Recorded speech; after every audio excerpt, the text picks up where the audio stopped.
Righto, welcome to the first IDF training end user. This is the first of 3, so I hope it runs very smoothly. I just have a short video to set the scene. Gladstone Regional Council's role is to provide facilities and services for our community to function well. To do this responsibly and effectively, we must deliver the best value for our ratepayers' money. The process that leads Council to make investment decisions about how we spend that money on changing or introducing new services to the community needs a framework to guide us. That's why Council has adopted an investment decision framework to help guide the decisions we make.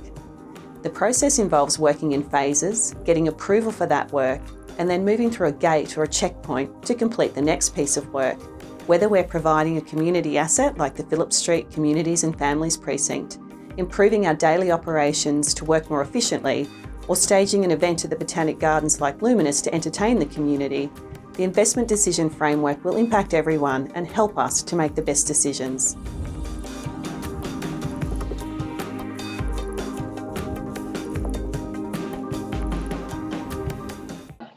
It does sit on the IDF connected page, which I'll show you where it is so you can go back and have a look at that. Righto, so what are we going to cover today? So we have got 3 hours or a bit less now, but and there is a lot. This session is aimed at going into a much deeper dive into what IDF is, how all our gates and phases works, using examples to step us through them. It makes a little bit more sense, hopefully. We're going to talk about the things that interact with IDF and how they're happening, so project management framework, capital portfolio and maintenance management framework. And then there's a few other elements to the IDF around stakeholder engagement, cost estimating and approvals and Tech 1 IPP. So there's a few different elements to this. By no means is this training going to cover off on all the minor details that you might be seeking. So I'll apologise up front, we just can't fit everything in, and really it's one of those things that we have got and will have all the detail in business manuals and procedures and on the IDF connected page and PMF connected page. So if I park something or send you to those places, then it's just so that we get through all this content. Okay, so why do we have IDF? There's lots of words and lots of reasons. So it's about prudency and efficiency. It's about making sure our stakeholders are in from start to end, so we end up with fit for purpose investments. We're using risk-based to make our decisions. We're holding up these investments at key points so that we actually really consider whether they're valid. We're aligning our investments to strategic direction. We're setting our priorities, we're considering whole of life cost, we're justifying the investments, and we're looking at these investments from start to end. So there's lots of things, and I guess that's why there's so many different layers to it, but there's lots of things of why this is a really good thing we're bringing in. And I'm hoping by the end of today, you can see the level or how we're introducing it and how we've developed it is really practical and simple and easy to follow as well. So what is IDF? Most people think of IDF, think of this picture as being IDF. This is just a picture that represents a small snippet of what IDF is. The actual framework consists of a whole lots of bunches of documents. So it's everything from the IDF policy that Council adopted on the 18th of May, a revision of it. It was first adopted about 18 months ago. So it's not a new thing, this is not a new thing. It's the IDF corporate standard that we now have that covers off on business rules, delegations, processes and all that side of it. And then it's also the IDF business manual that we're in the final stages of getting that one finalised. And it also then references off to things like procedures, tools, templates, and the whole suite of supporting documents to make sure that we have all the support we need. So it's not just the one picture IDF, it's the whole complete package of it. So how do we apply IDF? As we said, I'll step you through this diagram, but in the simplest terms, it's a whole series of phases, which are our arrows across here, with decision gates in between them.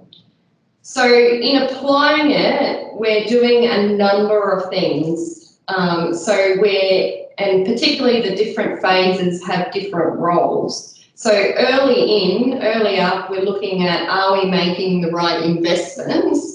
Versus at the end, it's about, are we doing the investment right? The other role of how we're applying it, we're looking at establishing the prudency of the investment up the front end, and then towards the back end, it's about ensuring efficiency of that spend then.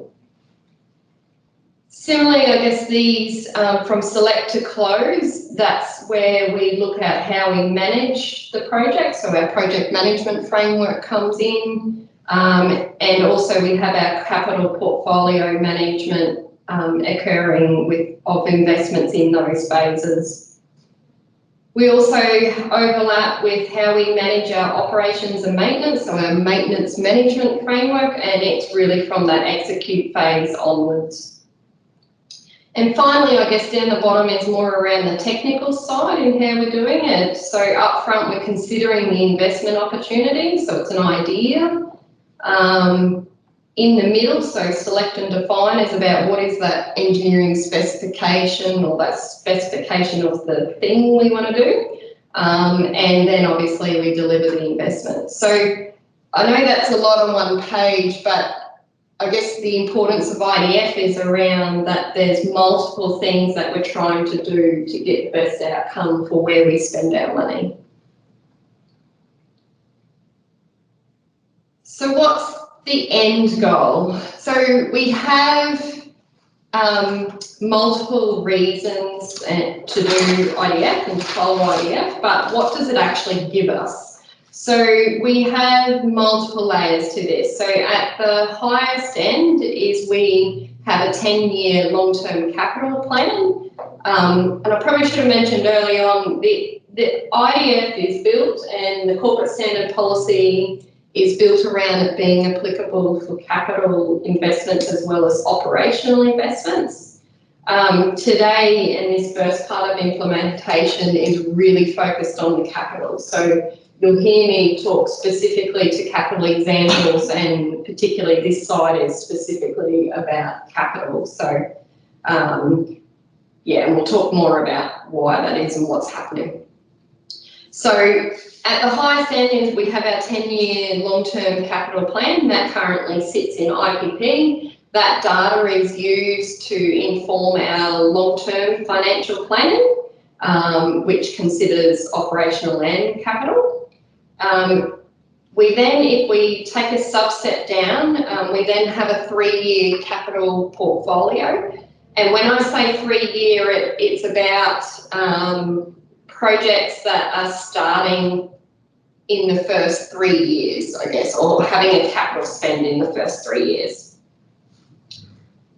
Then if we go down to a next level, it's our capital financial year budget. So we have what I'm terming a 1 + 2 years. So the first year that we build is in a lot of detail. So what is that capital budget consist of? And then we have a forecast of what we think the next 2 years are going to be.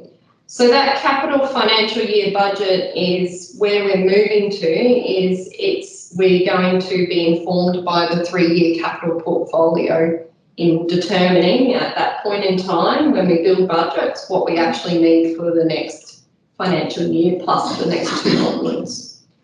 So, and then at the bottom is where we look at on an individual capital investment basis. So this is where we're making decisions about the validity of the actual investment itself. So I guess what we're trying to show is that no matter which level, they all kind of drop down into different details that we need, and it's all about being able to afford this portfolio, able to deliver it, and it is stuff we actually need to do. And the IDF is the framework, I guess, that's helping us to support progression and getting improvement in that space. I'd like to comment as well, Celeste, that capital portfolio, the reason that being a 3-year view is, as well as allow us to get that forward visibility of what work's coming, so we can allow our planners and schedulers to find those efficiencies in our resourcing, start to look at different departments' resource needs for the work that's going to be undertaken by the business. Yep. So is there a scenario, just a question on the, yeah. Is it locked up, or there could be others which are coming in and can be taken out? Is that something that can happen? It absolutely is flexible, I guess, and that's the point of being able to manage change better and be able to adapt to what's happening in these investments. And it's also the case of where we might get a project a certain gate and we actually go, this is no longer viable, we're stopping. And that obviously then has that flow and impact to these portfolios at different levels. Yeah. So the nature of project delivery and the portfolio is designed to be sort of fluid and flexible. So there's a means to amending the portfolio, which we'll discuss on that later slides too. Yeah. So very much moving to a place of where we're assessing these projects on for different reasons as our business as usual, not just once a year when we build a budget. So very much trying to move to a more sustainable, better approach. Okay, so let's implement IDF. That's where we are at the moment. From 1st of July, all capital investments are to progress through IDF from their current phase. So we're doing a task at the moment, which will map every single project or investment that sits in the IPP to where its current phase is. And I won't protest that that will be perfect, and we'll have to tweak that where we find a mistake, but everyone will have a minimum level of data on it to say this is where it fits in the current IDF to help us run with that. The project is going to commence in the 21-22 financial year to align the operational investments to the IDF, and as part of that there'll be a rollout of implementation similar to what we're doing now and training around operational. So that's being outworked at the moment. But as I said, the core documentation, being the policy and the corporate standard particularly, are certainly aimed to be able to be, I guess, to have both aligning. Okay, the other aspect for it, and I may say this a few times, is that when we've been doing this, we've looked for progress over perfection. So you may find yourself questioning at times, but what about this instance, or it won't work for this instance? My question back to you is it the norm, or is it kind of the exception to the rule? So I will say right now it won't work for everything, and we're going to have to be flexible and make it work in aspects and work around it of how we apply it in the best sense, knowing that the purpose of IDF is really just to improve our decision making. So yeah, very much an 80-20 rule in lots of things. Okay, so why are you here? You've been identified as an end user in the training needs analysis.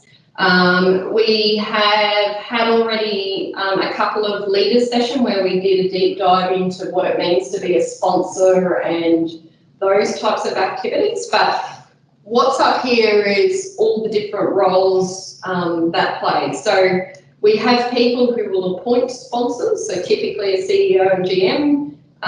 We have sponsors themselves. We have people who appoint a sponsors rep, which is typically the sponsor is doing that. We have line managers who are a part of decision making in Gate Zero. We have the Investment Opportunity Committee, proponents, project managers, and stakeholders.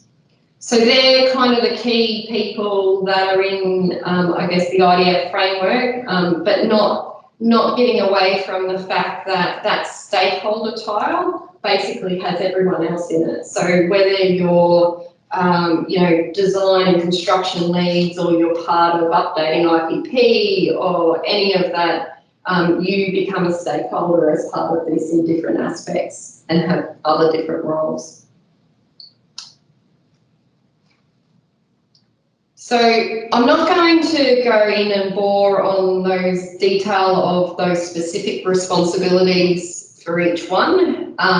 That is captured in the corporate standard, and also in the business manual we've done a RACI as well to try and flesh that out a bit more for the different activities through the IDF, so that will be available. But what I particularly wanted to show is, I guess, where these different roles play in the IDF. So up front in Establish and Zero is really where your line manager is, particularly in terms of decision making. At Gate Zero, you have a delegated officer who's appointing a sponsor, and they're typically going to be the CEO or GM. You then have the sponsor that runs for the life of it. You could have a sponsors rep, you may not always, it depends if the sponsor chooses to appoint one. And really the sponsors rep role is they can do all the things that you'd expect a sponsor to do, except for make that final gate decision or decision on project change requests. But they might be the go-to person when you've got questions, and they're the ones that are really going to understand it, and they're really just supporting that sponsor. The Investment Opportunities Committee is involved in Gate 1, 2 and 6. They're not involved in all of them, and they're not involved in all investments either, so we'll go into that. The proponent is the person who's, I guess, considered the doer, if you want to call it, for lack of a better term, and they're involved in up to that Gate 2, which then hands over to the project manager to take on for the rest of the phases and gates. And then of course you've got stakeholders, and I'm not sure why I stopped it and didn't have it in the established phase, but really there's those stakeholders, and you'll hear me talk about this multiple times.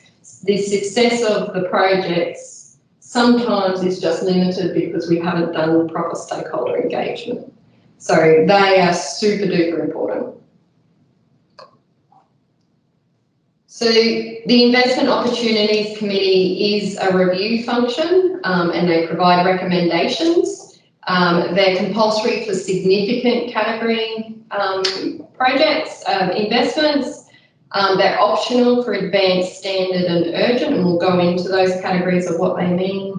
And they're only for Gate 1, 2 and 6. So the people up there are the current committee, and their terms of reference has them on for 2 years, their term at a maximum.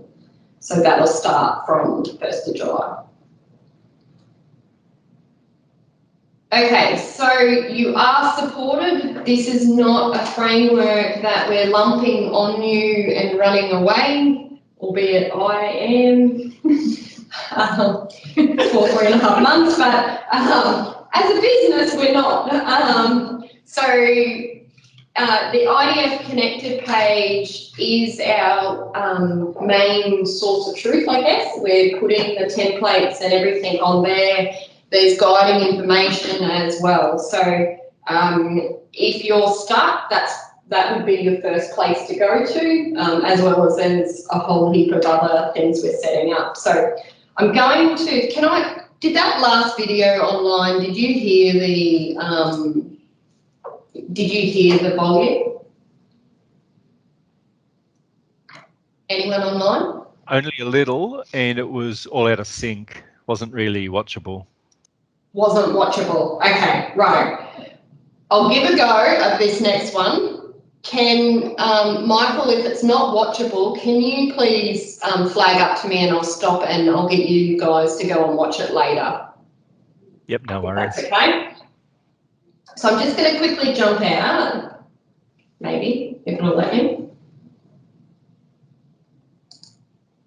So I just want to show you the connected page while we're here. So this is the home page on connected. There's a couple of ways to get to the IDF, but under our council, if you go, we've set up this frameworks site. It's a standalone site from all the business units, and eventually all our frameworks and systems will sit in here. You can then go into investment decision framework, and you would have noticed there was also the project management framework links as well to take you through to that.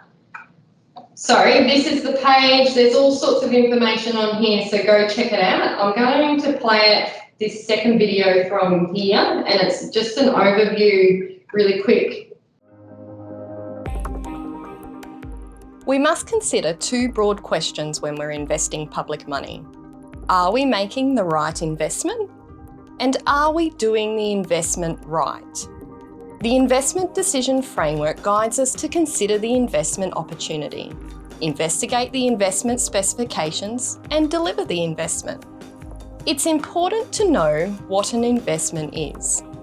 It is when we use resources to change the existing level of service, improve the delivery of an internal or external service, or create a new service. An investment can be classed as capital or operational. Capital investments include acquiring, constructing, upgrading, replacing, renewing, or disposing of assets. Operational investments include changing a service we provide or offering a new service.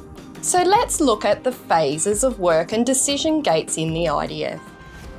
First, we need to identify opportunities, ideas, problems, or needs.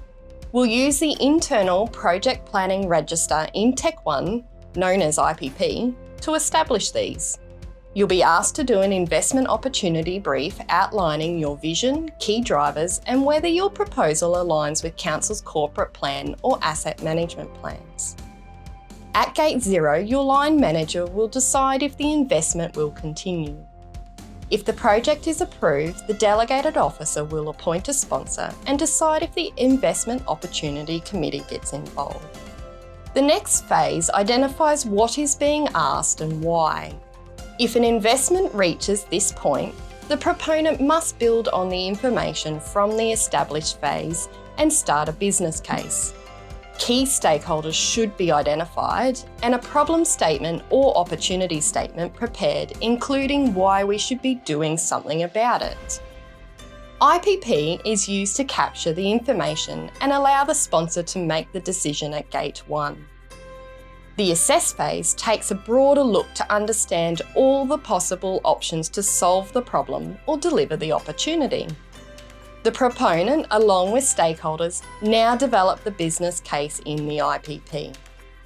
This phase requires work on whole-of-life costs, benefits analysis, and risk assessment, with enough supporting information for the proponent to identify a recommended option.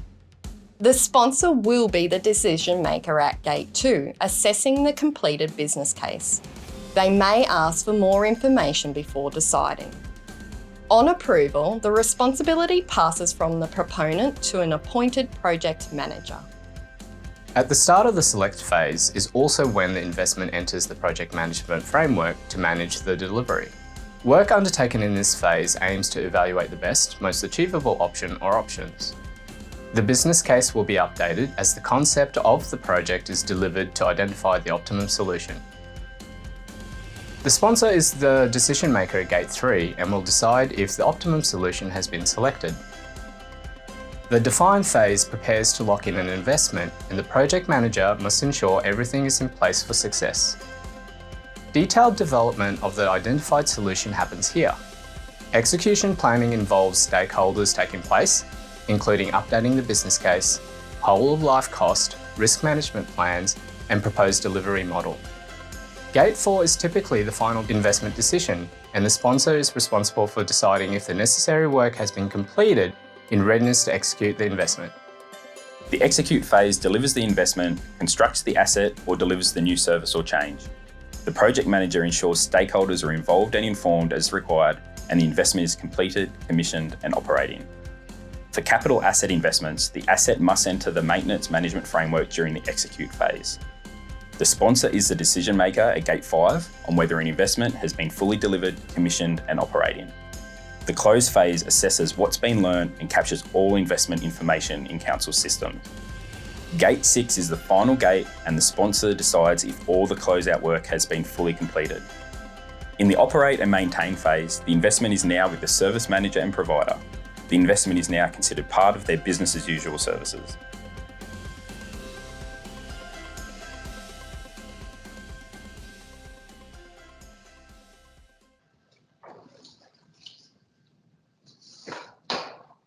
Right, I hope that was okay to hear. As we said, connected page is the place to go. And if there's one message you take out of today, that is go to the connected page, and stakeholders are important. Because I appreciate that there's a lot of information, you're not going to absorb it all, but that's where we're going to be putting these resources to help you along the way. Can I ask a quick question here? Yes. Is there time for the Yep. question?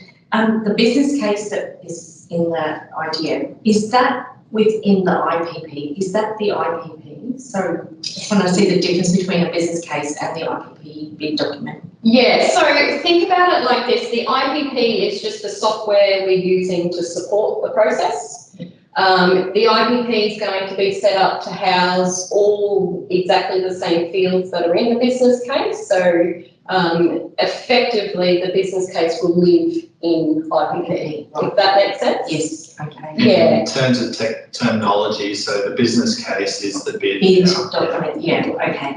Yep. And second question and last question.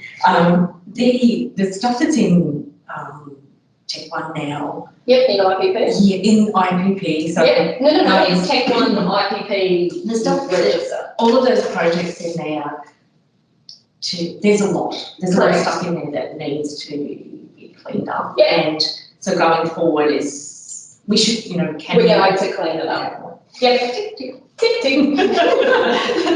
We'll get to that at the end. But yeah, it absolutely has to be cleaned up. It's a future action. Won't be done by 1st of July, but will be done in the near future. Cool. Righto, so investment categories. There are... Just a workable example we're working on now. We have a methodology to do investments at component level, say for playgrounds. Yep. Now, in terms of them, they are quite numerous of the park there. How is this going to happen? Is it like you take a park with all its components, or is it like you take all the components across all parks and put it into one, or it's one component per bid? Because like you say, playgrounds, you can have a swing, you can have a exercise equipment, you can have a... Yeah, so I guess it's about what the investment is we're going to make. And so you won't have one investment that covers the whole entire park because you're doing them in different stages and times. So I guess if you're looking at replacing components, like the playground components, yes. Then it would be what would make sense to be in that one investment and happening at the one time. So we're putting business rules into the business manual around how we're going to set up these projects and dealing with where we've got multi-stage projects versus like renewal type stuff and how we set that up, and therefore when we consider an investment going through, what's actually in and what needs to be separate investments. So I won't cover off on that detail today, but certainly it's something that we've thought about trying to put some rules around and make Bex and the asset governance team life a little bit easier around how we set these investments up and what makes sense in the renewal space. Yep. Okay, so there are 4 investment categories, and this is detailed in the corporate standard about what is covered in them. And attachment 1 of the corporate standards certainly gives you a lot more detail in types of project.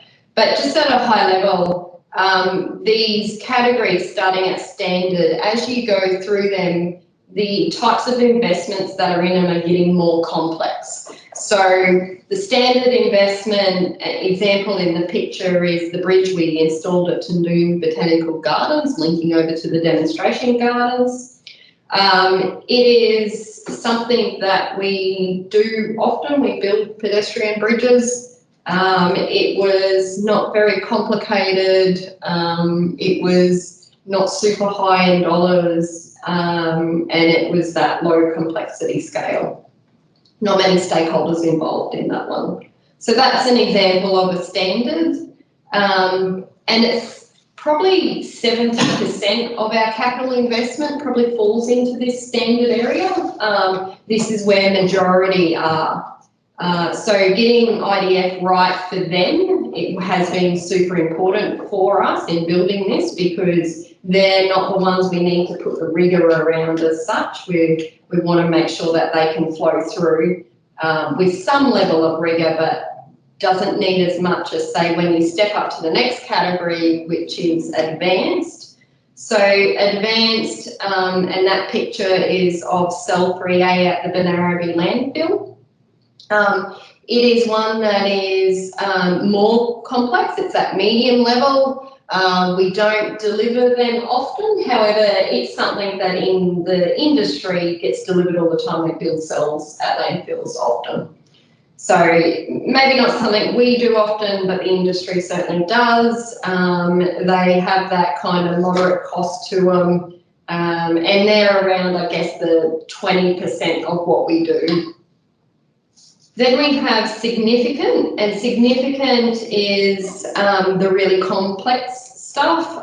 It could be really high cost. It's stuff we don't deliver rarely at all, probably haven't delivered before. And it's stuff that maybe isn't delivered often in industry either, potentially. It's probably our 5%, mind you, it's 5% in terms of quantity of projects, maybe not cost, because they're high cost. Then you have urgent ones, and that's the Auckland landslip looking from the top, and the batter stabilisation. So that one was one that it was not on our program to do. It come in from a fault. It was risk assessed, and we had to do something immediately about it. It couldn't wait. And it's something that it could be any sort of complexity, but we've just got to deal with it quickly. And you'll see that we fast track through some of the gates, albeit we have to do the phase work and understand, but we have to fast track it because it's a risk we've got to deal with. A question I've been asked, and it's probably to make clear, is that we have some types of urgent works that we have to do, but it won't go through. It's kind of the critical stuff like a water main break. We're not going to tell our community that you don't have water for 3 weeks because we've got to run it through the IDF. That type of stuff will just get fixed, where we've got to return an asset to service immediately. And we can't wait to do design, or we don't need a design type stuff, then it doesn't go through this. So we're not trying to capture and make life difficult for our community. It's about the stuff that really does need that engineering over it, that can, I guess, doesn't have to be fixed in that immediate need. So that's urgent. So again, it's probably the other 5%, if anyone's following along with my numbers to make sure they add up to 100, that's kind of the other 5%. So I understand, and this come up certainly through consultation, that how do I know that I'm picking? So when I enter gate 0, I've got to nominate as a proponent what category my investment falls in. We've put together, this is a bit of a simple guide or tool to try and help us understand how complex a project or an idea is.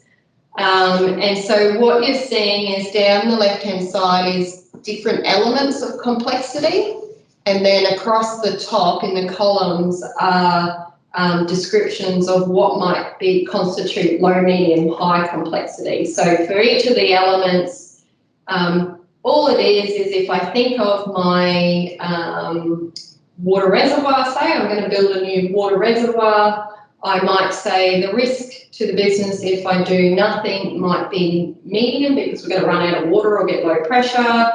The delivery risk, well, we don't build water reservoirs all the time, but they do in the industry, so it might be a medium. It's probably more above that 5 million, so it's probably on the higher end. It might be high. The clarity is probably, there's a few elements to it, so it probably sits in that medium. So you basically go through and rank your project or your investment using this.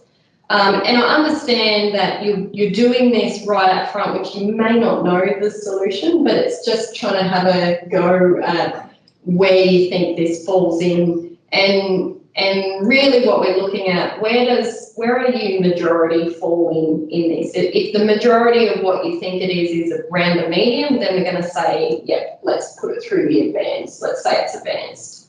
So it's just trying to give some guidance, and this is really rule of thumb, just a bit of assistance. It's not gospel. Just because you fall out of one category doesn't mean we can't beat it. So yeah. That will sit in the business manual and be a tool, just a one page that you can fill in or have guidance. Okay, so when we talk about these categories, they do have different formal gates, I guess we're calling it. So a standard doesn't need a formal gate 1 approval. It needs a formal gate, an approval from your sponsor for all the rest. But you're still expected to do the phase work. So even though you don't need to go to gate 1 for an approval, you still need to do the work required in the identify phase, which is the phase leading up to it.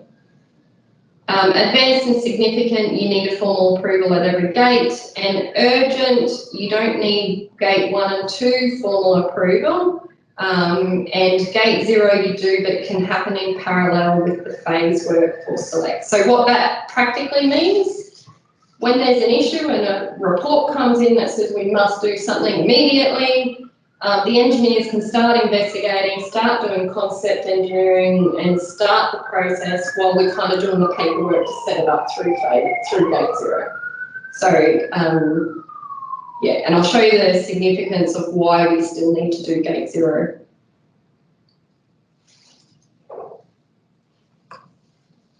I was wondering, I got fancy on this. I wonder where all my slides went. So, an overview of the delegation. So we were very conscious very early on that it wasn't clear who could actually make this gate decision, and that needed to be clear, otherwise this was never going to work. So we've got 5 delegations, new ones that has been created through the corporate standard, and they sit in the administrative delegations register. The first one is power to decide if an investment proceeds through decision gate 0, and that power goes to line managers, or it could be anyone above them, I guess, so that's the lowest level. Power to decide if and when investments proceed through all the investment decision gates, so that's gate 0 as well as all the other subsequent, and that's the sponsor of the project. So there may be instances you know your sponsor and they are at gate 0, but typically it'll be the line manager. And why I say that is because gate 0, after it's got gate 0 approval, is where we then set up the governance and appoint a sponsor. So hence we need someone in that first step. Power to approve change requests under the project management framework, and we'll cover off on that whole process today as well. The sponsor is the one approving them. Power to appoint sponsors for significant investment lies with their CEO. And then power to appoint sponsors for advanced, standard and urgent. So the rest of them is down to general manager, but obviously could be the CEO as well. So we're setting up some support around for the CEO and general managers too, of who are particularly in the capital space. We are pretty clear on who are our typical sponsors. And so that can be quite an easy process. If it's this type of project, then it's going to be Mills or Louise, Lisa, or, you know. Can a line manager become a sponsor as well? Can a line manager can be a sponsor as well? Yep. So I'll show an example that we're going to work through where it come out of my team, the investment opportunity brief, and I was the line manager, and then I subsequently become the sponsor as well. So there are a number to these delegations, and I'm not going to go into it today, but there are a number of limitations and conditions that exist with it. So sponsors can only be down to level 3. The sponsor can appoint a sponsor's representative, and they can basically be anyone in the business, but obviously you appoint based on position and knowledge and being comfortable with that. And there's other things like you can only be in your area. You can't go and be sponsored for stuff that's kind of right out of your realm. And just because I'm sponsor of Project X and Brody's sponsor of Project Y, I can't go and make decisions on his project because I've got a title sponsor. So I've got to stay to what I'm appointed to. So there's a few things like that as well that come up. So proponent and sponsor can't be the same person either, as well as project manager and sponsor, they can't be the same person. So that's a limitation. We do know and appreciate these delegations, there's some risks and that we've already identified that we think we can manage, but we're going to monitor that over the first 12 months to see how this rolls and trying to basically be simple as possible. Okay, so we're going to jump into, I guess now, a more detailed of each phase and gate, and each phase and gate we're going to particularly look at what are the key steps involved in it, what are the documents that are associated, and who's involved in them. As we step through this, I'm going to use this example, which is a new water reservoir. It's an advanced investment, I've assumed, or not assumed, determined. And we're gonna basically step you through and build this diagram up as we go of the different documents and people approving. And just remember, I guess, that this is just an example. There's multiple ways that this could play out. I've just picked a selection of the situation. Yes. Oh, sorry. What I was going to show you here is just in terms of delegations, when it comes down to it, we can see that they're from a decision-making perspective, so how the delegations actually apply, in the end being line managers 0, and then we make a decision by the sponsor for all the rest of the gates. One of the limitations I didn't mention was that for the final investment decision, if the sponsor is a level 3 manager, then it actually has to be escalated up to the GM for that final investment decision. So that was kind of one mitigation we put into some of the risks that got identified through consultation. But if they're already a GM, then obviously they'll just make the decision. Just on that, is that for all investments or is that just advanced? It's significant, advanced and urgent. So everything but standard. So again, the 70%, they're not complex, they're easy, we don't want to slow them up or keep them going. So again, that decision was made. We'll monitor if that actually they need to be pulled up, and in 12 months' time or as needed, we'll review that corporate standard. Sorry, just one question. How does this work with an external influence such as a council decision? Yep. How does that go through the gates? Yep, good question, and something I was meant to mention. At any point, council could make a resolution that says effectively that they want to make the gate decision, or they could be the person raising at gate zero. So they could say, I've got this idea and I want to make gate zero and I want you to investigate and do a business case for a Phillips Street precinct. So we've seen that more often in that strategy transformation space at the moment with these strategic projects where they've said, and Boyington and Pearl, go do your business case and come back to us once that's developed, essentially. Yeah, so they're basically making a resolution. So in that instance, and we've got an example that'll talk exactly to that, but yeah, it's by resolution. So the default is the sponsor's the decision maker, except where council makes a resolution where they say they want to be the decision maker. And certainly at the moment, we're having to interpret the resolutions because they're not using the language, I want to be the decision maker at gate 2. But where they say, I want to bring back the business case for me, because the business case is what you present to gate 2, then we're interpreting that as gate 2 is where they want to be the decision maker. So there's a bit of change and language change and working with them that we have to do, and that'll come over time.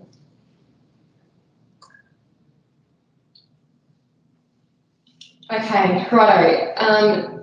Establish gate 0. So gate 0, or I'll talk in phases and gates. The phases is where you do the work, and the gate is just where the decision making happens. So how do I progress ideas? So this is the start, and every single category and investment goes through this. Just urgent does it in parallel. So the proponent will fill in the investment opportunity brief template. They'll present it to the line manager. The line manager reviews it, makes the decision. So let's say, and that decision could be, I need more information. No, go away. This isn't a good idea. It could be a great idea, but we just don't have, we've got all this other stuff to do. We've got to park it for the moment. Or it could be, yep, go ahead.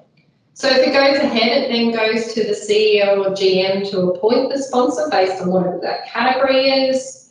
And they also select if the IOC is required. So IOC is mandatory for significant, but they could be appointed for the other categories if it's something that might need that extra rigour over.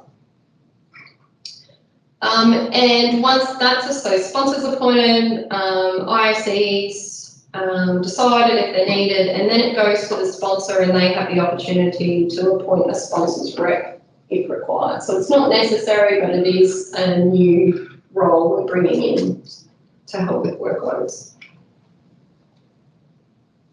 So if we take our example, what it means in it, so at the start, in the phase, in establish, we're filling out the investment opportunity brief, and then we send it to the gate for a decision, and under the delegations, it's the line manager making it. So for this new water reservoir, it could be, well, the example we've used is a new reservoir in Calliope here. So we've done a brief because our modelling has said we've got a capacity issue and we think we need a new water reservoir to solve it, but we need to assess all the options. So gate 0, the line manager, and we've said yes, we've got to go. We were jumping out to that brief, weren't we? We're worried about time. But that's probably the message there. This is really just about articulating what your problem is. We might have a fair idea in mind for most of our works what the solution is, but we don't want to put the blinkers on and just go down one path if there are other viable solutions. Yep. So really the problem is here, our modelling is saying we've got a capacity issue. might be such that we address it through a new water reservoir. It could be a community campaign to reduce water usage. It could be a new water main to interconnect zones. So those are all the options we sort of consider through the assess phase, which comes up to. Yeah. So I have done it, I'm really conscious of time and there's a lot to get through. So I won't jump out, I don't think. There is an example, and I sent you all an email today that shows we've filled out an investment opportunity brief for this one, as well as the business case problem statement and then the full business case. So you can certainly refer back and to see what that looks like, and we'll just talk through it at the moment. Okay, so we've got our decision. It is something that we want to put effort to, so we go to the identify phase. The key steps, the proponent completes stakeholder engagement plan and engages with stakeholder. That is mandatory, and at a very minimum, you're going to have at least one stakeholder on it, and that will be the person who's going to operate this thing when it gets to the end. But I suggest there's probably a lot more that are going to be on it, depending on the situation. So there's a template for that in IDF. It's pretty simple. It asks the questions and you step through it, but it's about putting thought into making sure that we're ending up with fit for purpose assets. Okay, so you then complete a business case. The business case problem statement template. The important thing to note is these three template documents we're talking about, they're not different things in the sense of they're completely different attributes. You're basically just building on more information as you go. The whole three documents, everything ends up existing in that end business case document. So it's about growing the business case as we step through. They are three templates just for simplicity to help you. And obviously when we get to more systems-based, not paper-based, then they will all exist in IPP, all those fields. So we've completed that. We then go to the IOC for review if they're required. In our example that we're talking about today, we're not going to the IOC. It's an advanced and we didn't have to, and the delegate decided not to. So if it was, but they would complete Gate 1 checklist and make a recommendation to the sponsor. The sponsor then reviews or completes that Gate 1 checklist and makes the gate decision. The approval, when we're paper-based up front, is going to be on that checklist document. And that business case problem statement will form as an attachment.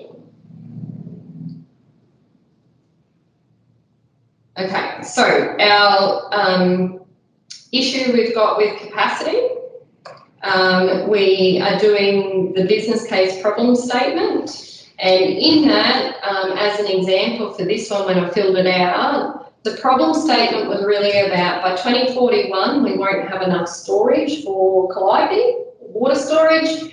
But also the other problem was that if we were to take off the current reservoir that we've got, we actually put 200 to 300 homes out of water. So we can't actually take the current reservoir offline to do renewal works. Out of water or low, below standard water pressure. So that's my problem here that we're trying to solve. And we've detailed that in that business case in a lot more detail about why it's a problem. It's not just a very superficial thing, it's going to more detail of why it is a problem. So we've done that. Then the Gate 1 checklist is filled out to enable the sponsor to then make their final decision. So again, 4 decisions can be made: approved and proceed, approved but we're going to hold here, we don't have resources or we're waiting for funding. It could be no, stop altogether, this is a bad idea, we don't need to do this. Oh, I shouldn't say it like that. or it's I need more information. So go back to the phase, do a bit more in your problem statement, and then come back to me. Okay, so assess. So we now, if you think about it, we understand our vision. We've then got our problem or opportunity statement. So we're building this business case. This assess phase is all about doing our options now. What are all the options to solve this? So the key steps, the proponent updates the stakeholder engagement plan and engages with stakeholders in various aspects depending on what it is, and then they complete the business case template. The IOC, if they're required, then completes Gate 2 checklist and makes a recommendation. The sponsor then reviews or completes that same Gate 2 checklist. If the IOC is involved, obviously they're not filling out a new one, they're just reviewing what the IOC has said and making changes if needed. And then they make a decision.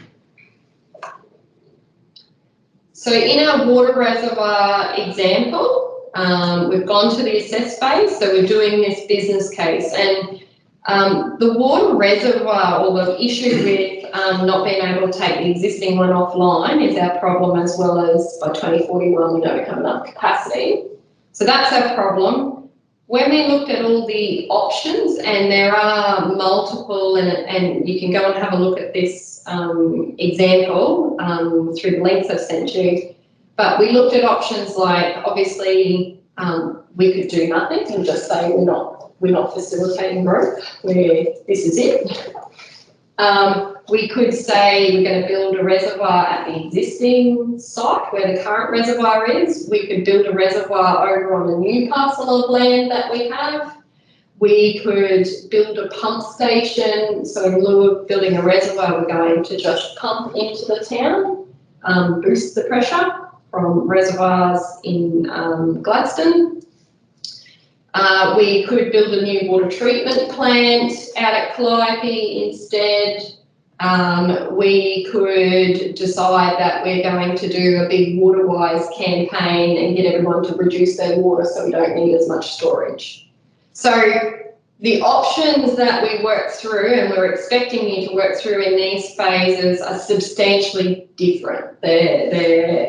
We're looking really wide, and there might even be a really extravagant one out there that says, well, we're not going to be the service provider anymore, we need to palm it off to a private. I'm not sure that'll appear on there, but it's about going really wide and then pulling back in. So we've done our business case and we've come up with our recommended option, and that is to build a water reservoir. The business case then asks you to do a really high-level scope around that. So what's in scope, what's out of scope. For this one I said it's the reservoir and the interconnecting mains, but it's not the upgrade to the existing system that is also triggered. So just being really clear what's in and out of this particular one. And there's a few other things like asking you to do risk assessment and financials, so there's cost estimates. So we'll get into those aspects a little bit further. So then it goes to the gate for a decision. The gate 2 checklist is there and the decisions by the sponsor. Oh, I didn't delete the rest of them. Right, so the decision, again, there was 4 decisions they could make, and this we're moving on, so they've approved our business case. At this point in time, the project management framework commences. We now pass over from a proponent to a project manager. The investment enters the capital portfolio, and so the works planning and scheduling team are looking at resources and how we manage it. They're appointing the project manager. They're forecasting out this spend and how we deliver it, and the deliverability side of it. So all that capital portfolio and is kicked in here, and project management framework. Okay, so the key steps in the select. So the project manager now has it.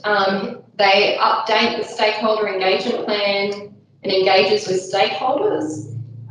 They commence the project management framework, and there's lots of stuff, and Brodie will jump in and give more detail. But one of the key aspects of the PMF is the project change request, because they then feed back. That's how we change the business case. They're our trigger to change the business case. We're not going to do this frantic thing at budget anymore, please. Hopefully. I don't think I've convinced Becky here.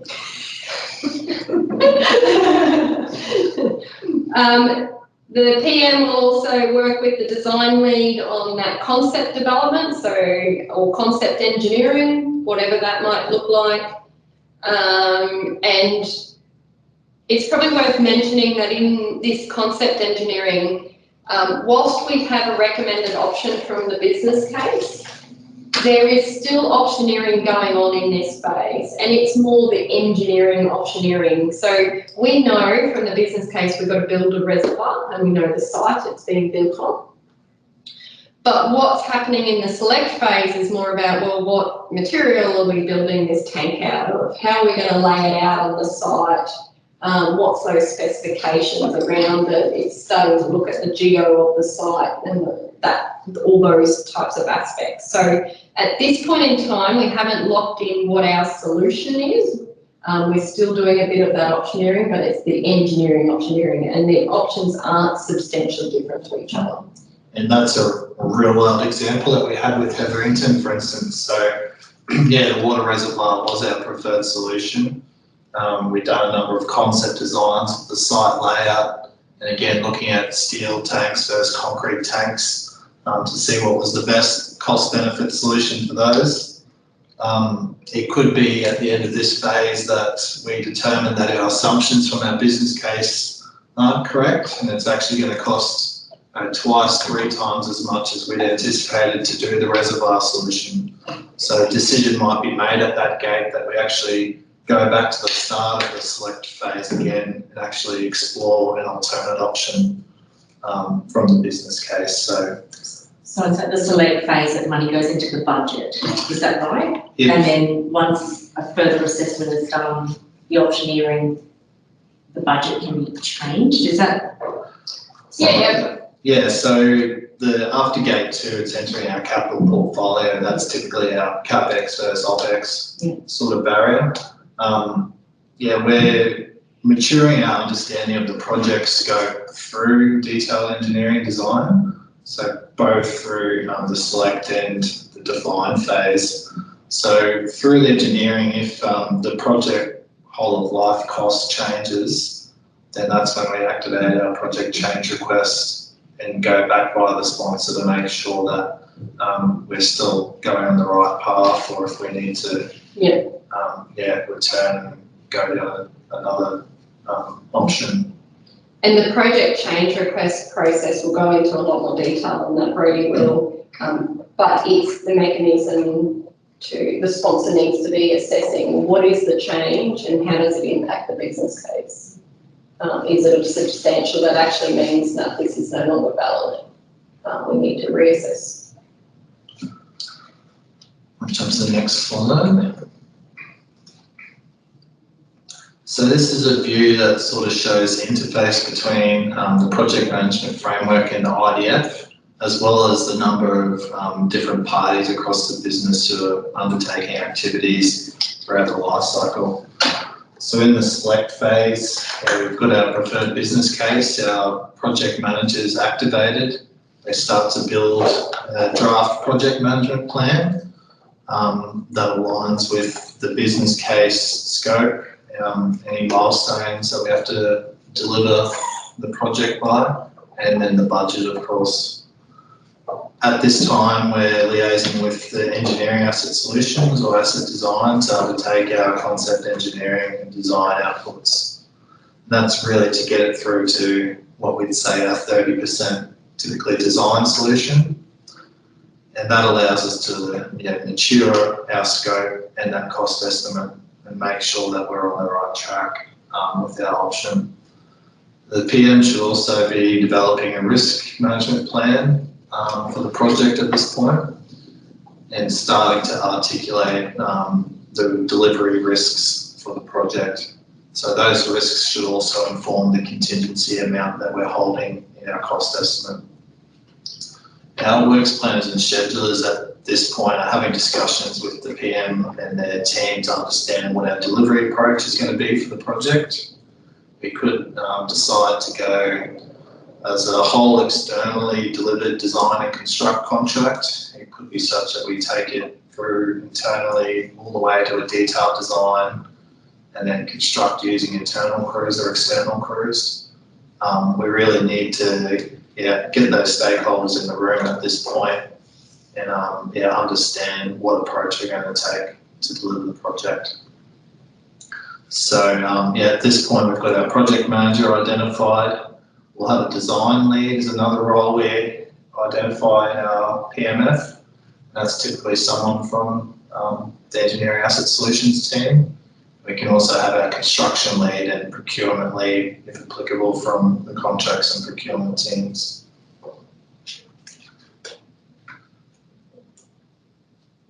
So out of this phase is present some deliverables back to the sponsor and allows them to answer whether we still have the optimal solution. So just to note, we're not expecting you to read this on screen. It's a conversation that probably is more important just before you think Brody and I are going off that tree. So at these gates, at this point, it's the project manager presenting the project up to the sponsor for direction on whether to proceed, defer, go back to the start, essentially. This checklist is the tool that allows the sponsor to assess that project readiness and make sure it's mature enough that we're ready to go into the next phase. At the concept or select phase, listed some typical deliverables for our projects that we should expect to be developed in this phase. So we're making sure that the business case has been updated through our project change control procedures. If there's been any variances to those baselines, that's in the business case and our project management plan. The stakeholder management plan, comms plan and risk management plan should be drafted from the project, and they're really then updated and maintained as we progress further. Our project scope of works, we should have a slightly better understanding of what we're getting into at this point as we develop our concept design, and typically we'll have design drawings and a design report relevant for that concept design. It's important to note that the concept engineering itself might be fairly fast tracked, especially for some of our renewals. The concept and detail design in terms of a time perspective could happen very quickly, and not all these deliverables are always relevant for all projects. We should have a more refined project whole of life cost estimate at this point. And we've listed some additional deliverables. Should we be looking to do a design and construct delivery approach, we actually need some additional information here to enable us to go down that method of delivery. So typically that'll be a functional specification and just some certainty around the land tenure that we're doing the works within. So that section A is filled out by the project manager, and then they provide that up to the project sponsor to make direction at the gate. So Vicky just had a question. Sorry, Vicky, I didn't see when you asked this. So, but do the forms ask when the project?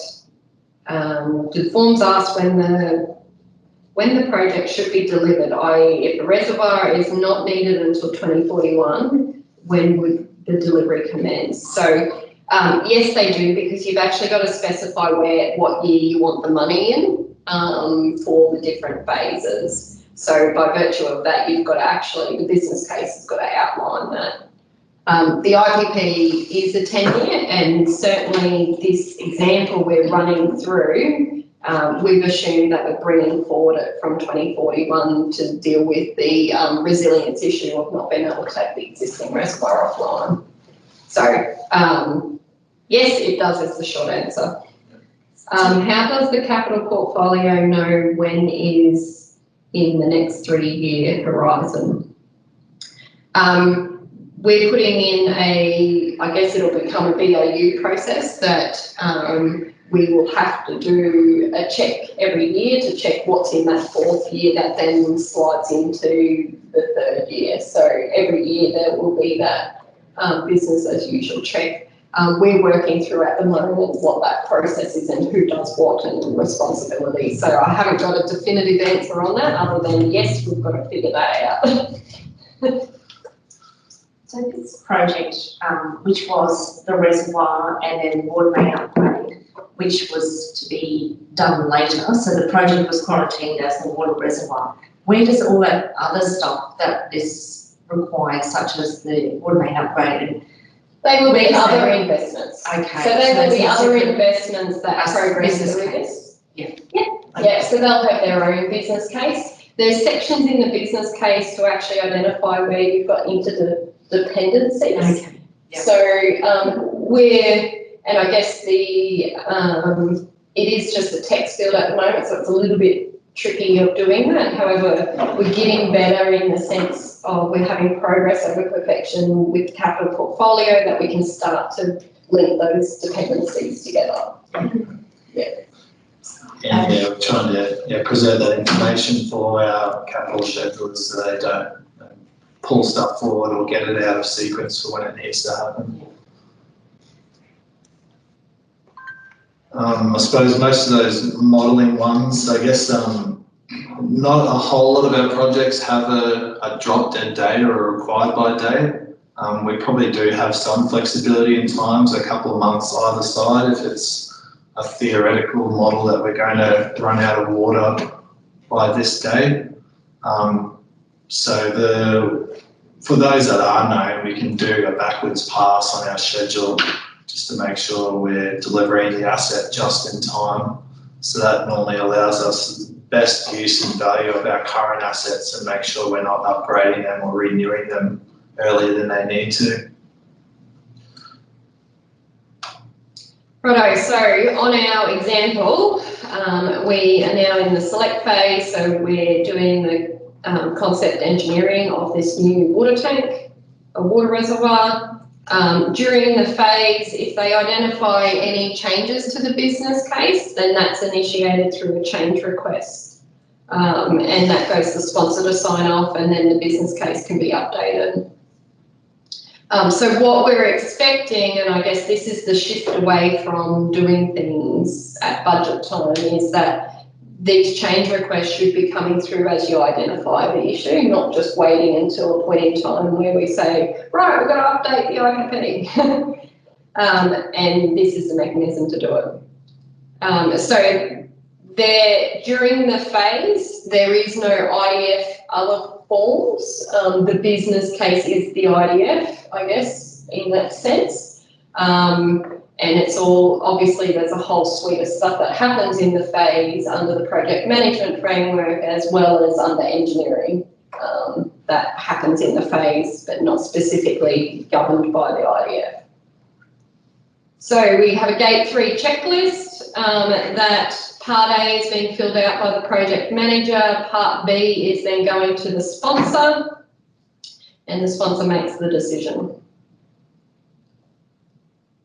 So they've decided we're moving on and we're going into the define phase, which is followed up by Gate 4.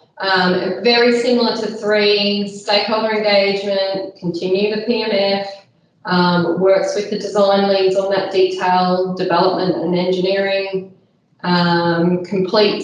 they will then complete the Gate 4 checklist for Part A again, and the sponsor then does Part B and makes the decision. So typically Gate 4 is our final investment. This is our, have we got everything to deliver this project, and are we going ahead to build it? So as I said before, under the delegations, if the sponsor is the level 3 manager and it's a standard, and it's not standard, then GM needs to actually decide it. So from our project management framework sense, we typically happy with our concept option and now take that through to a level of preliminary or detailed engineering design. So along the way there, we've refined further what our scope of works are for execution. We should have a better understanding or level of confidence in our whole of life cycle cost estimate. And through this process, then we also understand what are our resourcing needs to actually execute those works. So that's done through various inputs in the business. The planners and schedulers are talking to downstream construction leads to understand how long the work's going to take, who's doing it, how are we procuring these resources. We've finalised our project management plan, risk management plans updated, and we can then implement these plans once we get into the execution phase. So at this gate, we're also getting exec approval. Is that right, Lisa? Yeah, if it's not everything but standard. Yeah. So it's not exec, it's just GM, so you don't have to go to a whole ELT, it's just your GM. Unless they're specified, you've got to get a whole ELT approval. So typically the final investment decision is where not only we're investing most of our cost in the next phase, but also the resources as well. So hence we've got an additional bit of rigour around this decision before we actually commit ourselves to undertaking the project works.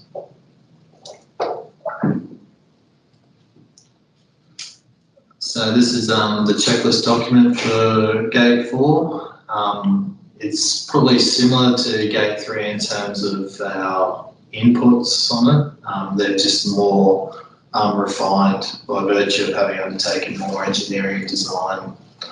So we'll have our construction technical specification developed, IFC drawings, project scope further refined, should have a more developed project risk register and cost estimate through that. And we'll understand any planning approvals that need to be obtained or might be relevant during execution of the works. Okay, so our example, our new reservoir out at Calliope. So we're in the define, we're doing our detailed engineering and plans and execution planning. Again, if there's any changes to the business case, it's initiated by a project change request. When we're ready, we go to, also this is our final investment decision. Part A of that Gate 4 checklist is filled out by the project manager, and that's really just checking that they've got everything they need to. And then the Part B is filled out by the sponsor or GM if it's a level 3. So we've got our approval.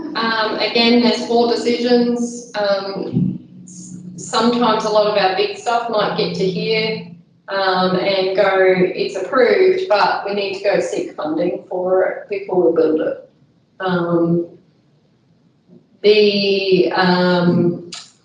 But then there's also approved and proceed to construction, don't proceed, full stop, can the project. Or it could be, I need more information, you haven't yet got your execution plan. So Gate 5, again, this is, we're executing, it's all copy and paste of the previous one. Obviously the actual work you're doing is different in the phase, and that's the important bit. But in terms of IDF, stakeholder engagement is super critical. You continue the P&F, the maintenance management framework starts, so we've got to start thinking about how we're going to operate and maintain this investment we're building, and have that ready for it to go live or be commissioned. Working again with the design lead, construction lead, procurement lead on delivering that project. And completes checklists 5, Part A, and then goes to the sponsor for a decision. Yep, so it's in the next phase, exactly as Lisa said. This is where I guess the majority of the work happens now. They're on the ground, the PM's monitoring and controlling against the approved project management plan. And then if any changes happen to that, managing through that change control process. Often if there's any external procurement required, we're accessing the contracts and procurements corporate standard using their tools and templates to externally procure any goods or services. And then we're updating our portfolio regularly with our reporting processes. Probably one of the biggest changes to our current practices is really bringing forward this engagement with the asset manager and asset governance team in particular. It's probably something that's been lacking in some current projects, and we haven't really been setting up then that end user or the service provider for success, enabling that handover real well. So some of the gate checklist deliverables are very sort of operations and maintenance specific. So we really want to make sure that they have the right tools and systems on hand that they can take possession of that asset and operate it beyond this phase. Yeah.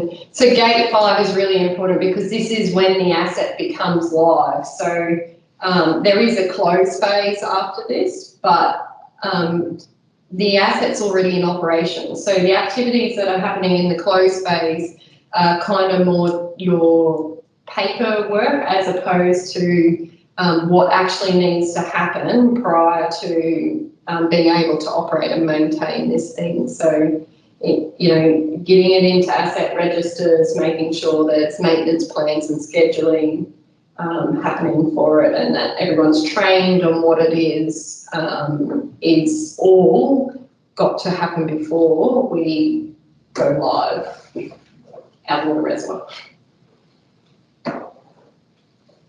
And so, that through consultation, that has been a big point, and certainly we're hoping that this change will assist in that space. So this is a checklist document applicable for that gate 5. So at this point, we're ensuring we've got our as constructed survey data through to the asset governance team, which will then find our way into our GIS and geospatial mapping. Any as-built drawings of the asset should be within Council's drawing management system, or BREDI, as most are aware. We should have our asset register being updated at this point in the gate, just to acknowledge the assets that did get created through the project or disposed. And our O&M documentation and programs of work should be ready to go so that we can push out maintenance works to our field teams. Critical spares is another component that has probably been neglected previously. So our maintenance should identify if there are any critical spares applicable for the works, and we should be doing what we can with our stores team to make sure that we're cataloguing those and holding inventory as we need for the critical spares and rotable spares. Training requirements for our operations and maintenance team. We should have already identified those training needs and undertaken that training before we present to the SCAPE. And again, just to make sure that we're asset ready for that handover to those teams.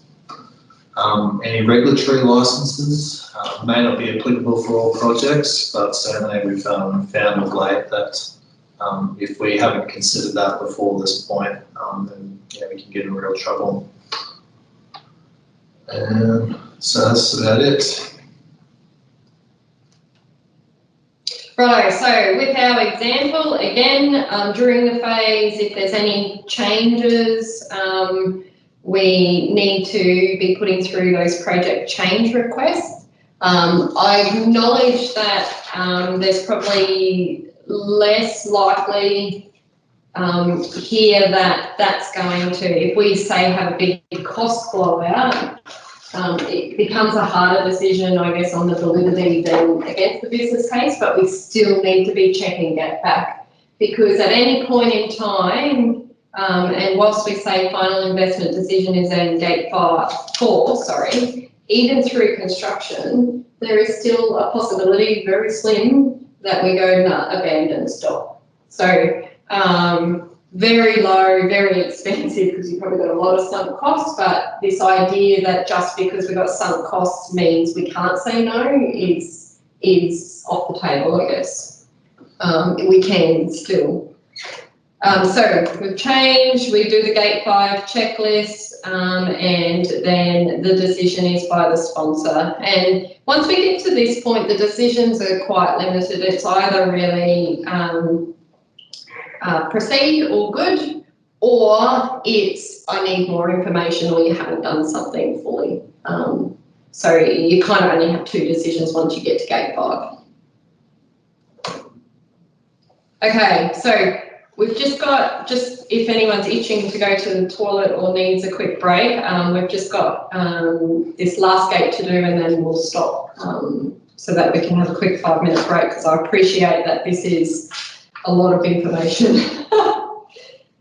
The close phase, so the project manager again engages with any stakeholders, continues the PMF and maintenance management framework, works with those key people, and completes gate 6 checklist. So it really is all about making sure that we've got all our T's crossed and I's dotted. So capitalisation, benefits realisation, lessons learned, and all those types of things we're rounding out, and we're putting everything in the required locations and systems. So whether it be record keeping, making sure we've got all the information stored in the right places. Then goes to ISC. So ISC are required in this stage, in this gate if they're required. They'll review the checklist, part B, and makes recommendations. They'll then goes to the sponsor to then look at that checklist and make the gate decision. All right, so yeah, one of the other outputs during this closure phase of the project is for the PM to complete this project closeout report. What that does, as well as comparing what the original intent of the project was with what we actually delivered at the end too. So comparing that initial baseline with what was actually undertaken. And through that process as well, it helps to unearth any other lessons on the project. So the lessons learned register should be finalised within this phase, and typically we'd hold a workshop with relevant stakeholders on the project just to consolidate and talk through any of those ideas. But that lessons learned register should be something that's really a living document throughout that whole project. So it shouldn't be that we wait till the end to get all those ideas together. It can be certainly something that's maintained and developed throughout the project. You'll notice on the connected frameworks page, we do have a link through to a centralised lessons learned register. So the document for the project will go into ECM, but we've also created just a centralised register. So if we undertake any similar works in future, we can go back through and navigate through past lessons learned documents and keep some of that historical knowledge alive in the business.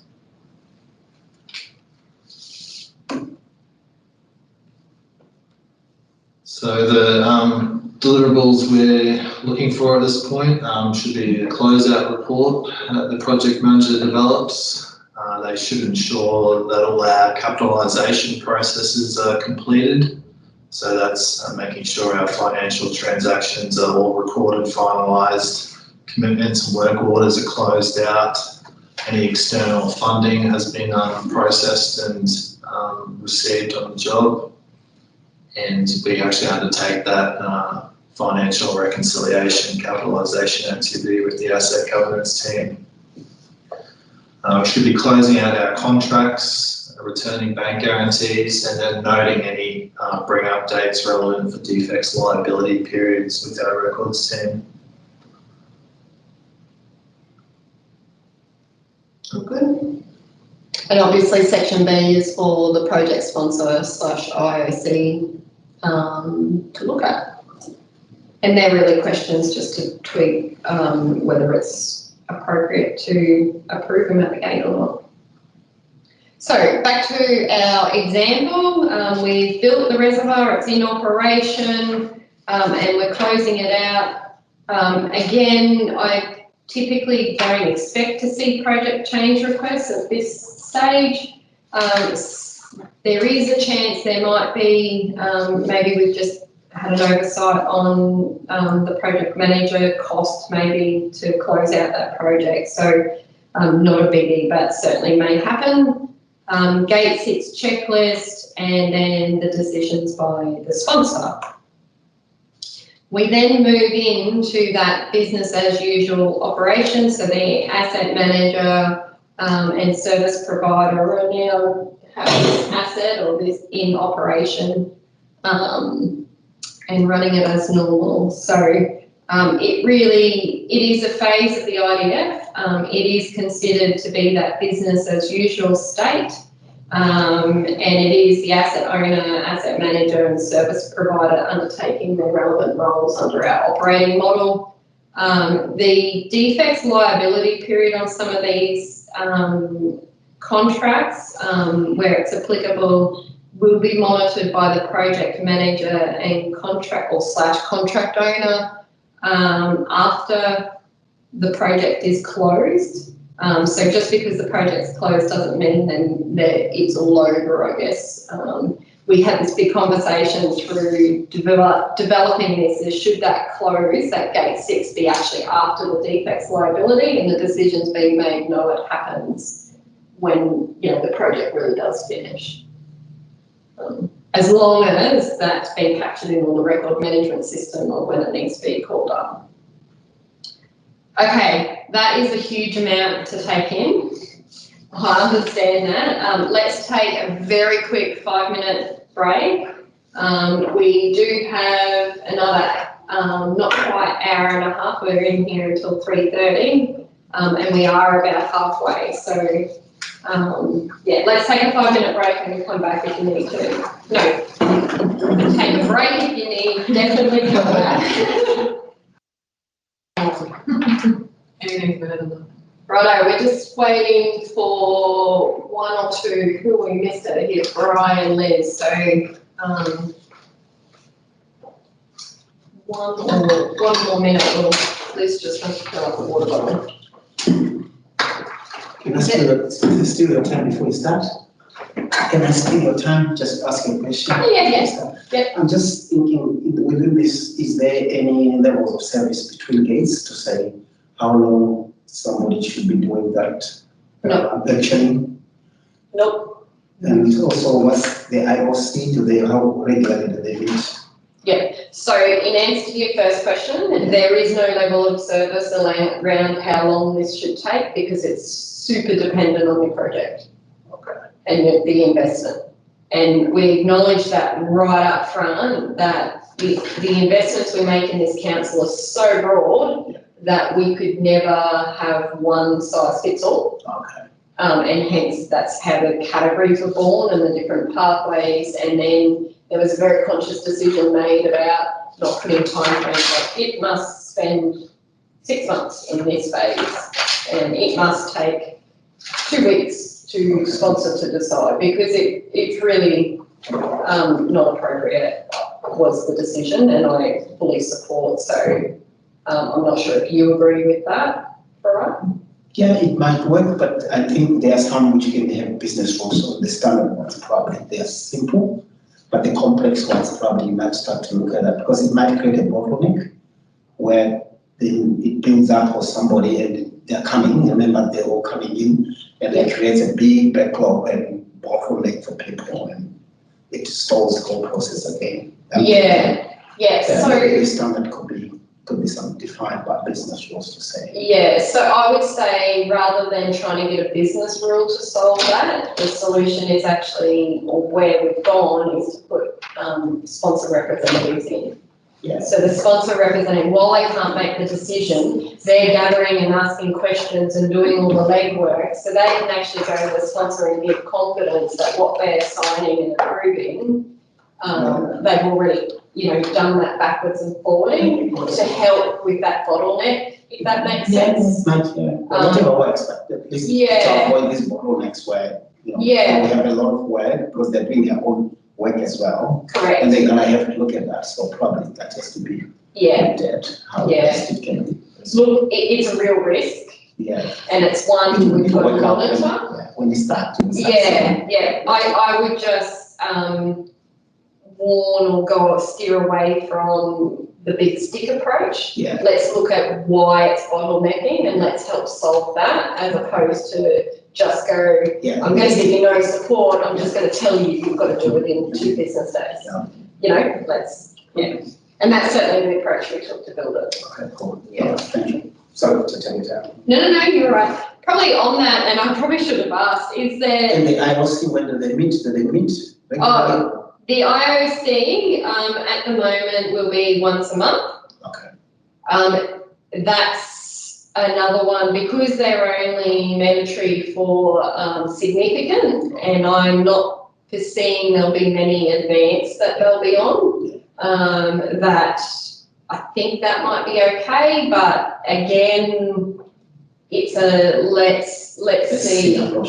Yeah. So we're very much got a very active how we're monitoring this and way for people to give feedback. So if it's not working, tell us, and then we can make something better.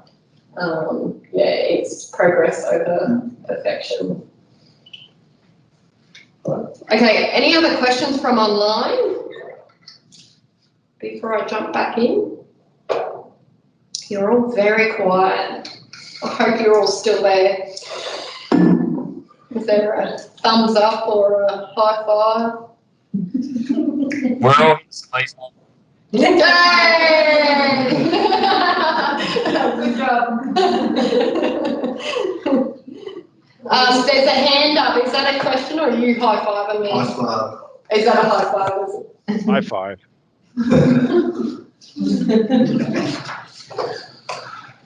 Okay, so the mechanics of the gates, and I've alluded to this a little bit, but we are doing a bit of a staggered implementation, and that unfortunately has just been due to getting resources on board to be able to do some changes. But from 1st of July, the forms and checklist will be paper-based.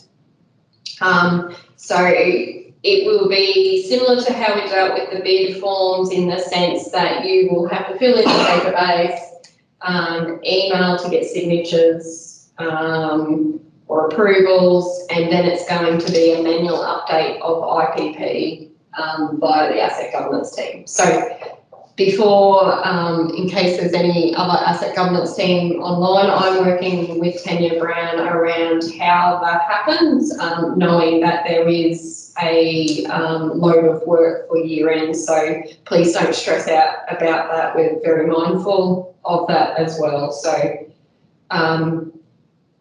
also the IOC meetings and agendas will be facilitated by the governance team. Apologies, I just need to make sure my husband's getting my kids.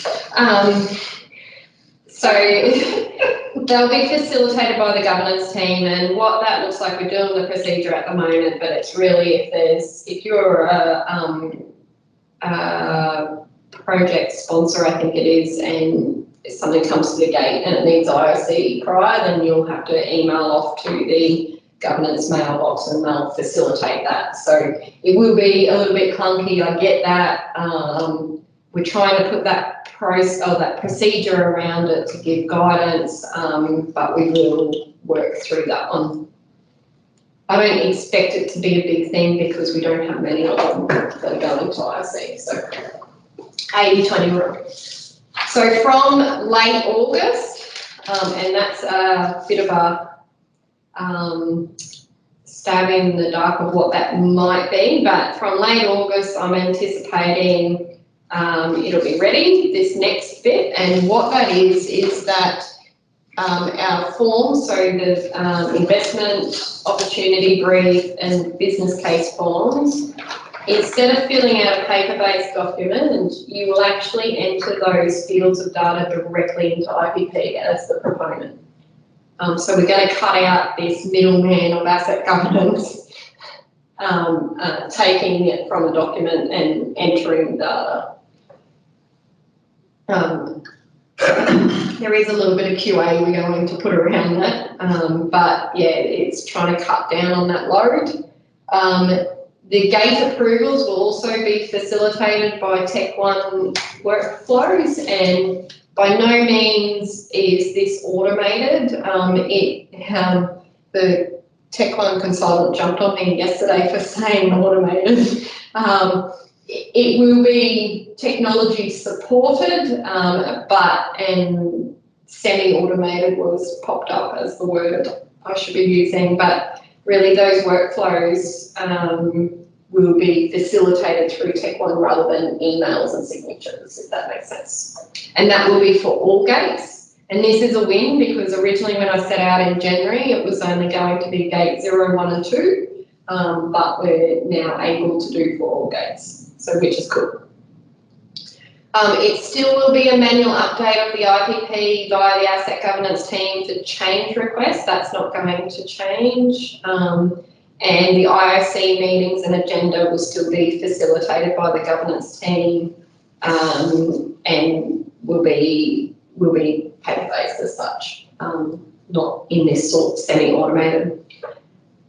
More longer term, for your information, there are business cases going on around, or will be going on around, moving to a different module in Tech One called Project Lifecycle Management, or similar, and what it will do, it gives us that fully automated ability. It allows us to bring a lot of things together, including the actuals, like the financial actuals and all that sort of stuff. So we're doing changes to the current Tech One IPP, so the current IPP, but we're being very conscious knowing that we're probably looking to go to this other system, so we're being really careful, I guess, of not investing too much time and money into changing this when we probably are only going to have it for another 18 months, 2 years. But don't take that as gospel, because there's decisions that need to be made around that. If it may be longer. Yeah. So again, document location, everything we're talking about today, template-wise, the gate checklist templates and forms are on the IDF connected site and part of the IDF framework, or they're in ECM. So you'll actually find, no, not all, they are in ECM and they're just linked to connected. The project management plans, sub-plans, closeout reports, so anything in that PMF framework also sits in ECM and is linked through to connected. If all else fails, phone a friend. So I thought it'd be useful, so obviously we talked through that pool example. I just wanted to quickly give you a few variations, and these are some examples of other projects that we've done in different categories. So this is a significant investment, and it's the Boyne Aquatic Recreation Centre. So this one is an example where council was actually the one that come up with the idea. They put it forward to effectively gate 0, and they made a resolution that we're to do a business case.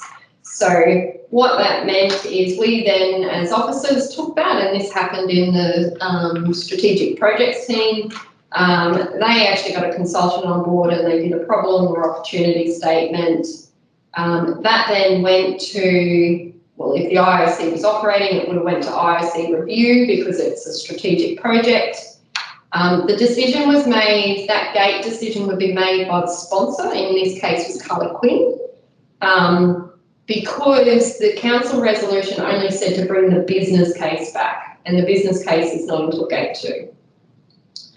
So we did, and there was community engagement, I think, as part of doing that. Or, you know, we went to the community, do you actually want a pool? They said yes, so we continued. We went into assess phase and did the business case for the pool and more community engagement. That then went to gate 2, which was IOC review if they were operating, and then it did actually go to council for a resolution. Council resolved to continue and do concept engineering, concept designs, which is the phase we're in right now. And I think we've even done those concepts. Anyway, we're towards the end of this. So the pool's currently in this select phase doing that concept engineering. Council has asked in that gate 2 that we bring back the concept designs to them. So effectively, they would be the approver for gate 3. I've assumed that they're going to say we want to be at gate 4 as well. We would then, so gate 3 approval by council, that we develop the detailed plans, we go to gate 4, which is final investment decision, which is council. Assuming we continue, we construct the pool, we get the pool to be open, we open the doors and start operating this pool, and then the sponsor is then making sure that we've done everything we need at gate 5, and then we do the close phase in gate 6. So gate 6 has IOC. So that's an example, I guess, to put it into perspective of the significant ones, how it might be different. The other thing, and I think I've said this, but the business case is maturing, cost estimates are maturing. So as we go through this, we're really dealing with a full perspective of the investment from start to end, and we're getting more and more information and building on it as we go. I won't do that one because we kind of did a reservoir. So a standard investment is kind of where we start to unpack and take away some layers and rigor. And the differences here, and I won't go into it, but it then comes back to the investment opportunity is really coming from within our teams and business. So it would have been one out of, say, the performance and monitoring team for this timber bridge replacement. And this is an actual project on Gorge Road. So gate 0 is a decision by line manager. So say it come from Fry, probably wouldn't, but Fry all of a sudden is our bridge expert. And Niels would be the line manager deciding. Gate 1's decision is not required, but is still required to do the problem statement and the business case, so the phase work. And then the rest of the decisions is by the sponsor, which could be Niels or Mark Francis might have said, I'm going to keep it for myself. I like bridges. And it's a standard, so even if it was a level 3 manager, they would make all the decisions the entire way. So is this an example where you have an investment opportunity brief that covers a whole bunch of things like fire flows and like streetlight audit, but the business case is each single project within that opportunity? So if you had a streetlight audit, all the bridges, and they said we need these 15 bridges fixed, are there 15 business, there's one investment opportunity brief which identifies that, but are there 15 business cases to support each of those bridge projects? It would probably be one investment brief per bridge. Ah, okay, right. In the bridges situation, so we're putting some business rules and we're still refining these around how we set these investments up. So particularly also the question is around like multi-stage projects, like in Doom Street footpath, we have 3 stages of that project. The business rule we're looking at is each stage is its own investment, and we manage it from start to end as its own investment through this process, each stage. So there is a little bit, we're trying to refine those business rules, and that allows us, and particularly the asset governance team, to set these investments up the right way at the start. But, you know, that sort of things happen and change too, that it won't necessarily always fit to our rules, but if 80% does, then we're a long way ahead. In that case too, Liz, yeah, those individual bridge probably be justified as projects, but within our portfolio and our portfolio schedule, we probably look to roll them into a program and deliver them like collectively, maybe through a single procurement, single design, consultancy. That really allows us to get those efficiencies and some of those collective overheads. Yeah. Makes sense, yeah. So again, it comes into this idea that we've got investment decisions. Yeah, we've got investment decisions, we've got budget decisions, and then we've also got contract decisions, and they are all different things that happen for different purposes. All the paperwork, the opportunity brief and the business case, is that all collected and maintained by asset governance? It'll be attached into IPP. Yes, but until we get that up and correct running, that's also going to go to you. No, the whole asset governance team. So Tanya Brown has been working with us, and there's more work we've got to do over the next couple of weeks of cementing what that is. But being very clear that very aware of the workload for any asset governance team members in here for year-end stuff. So we're working around that and what that means and how we do it. So please don't walk out of here going, "What's Tanya doing to me?" It's not like that at all. Yeah. So, and trying to move as quickly as possible to a position where we take out that data entry task, I think is a huge step forward. So an example of an urgent investment, again, these things we need to progress quickly. They've been risk assessed, and so we have to act quickly. So the gate zero, or establishing gate zero, is happening in parallel with this select phase. So as we talked about before, however, you do need to get past gate zero before you can go to gate 3, because gate 0 sets up who your sponsor is. And you need to know that to make a gate 3 decision. But it's just about trying to get things to progress as they should and reflect what happens in reality. And everything's pretty much the same. The decision's by the sponsor. For urgent, if it's a level 3 manager that's the sponsor, then the GM makes that final investment decision. Are there any questions on those examples? Because there's not a financial threshold on the urgent investment? No, so that's probably a really good point. The financial thresholds that we're used to seeing in the procurement space are not relevant to investment decisions. They're not relevant in this space, but they are relevant when you come to the contracting area and actually purchasing and buying services. And I'll give you some more examples on that. Right, so I'm going to stop speaking for a bit and Briggs can take over. And I'm not going to be any more interesting, so yeah, so I'll go into a couple of slides here now, just talking specifically around our project change control procedures.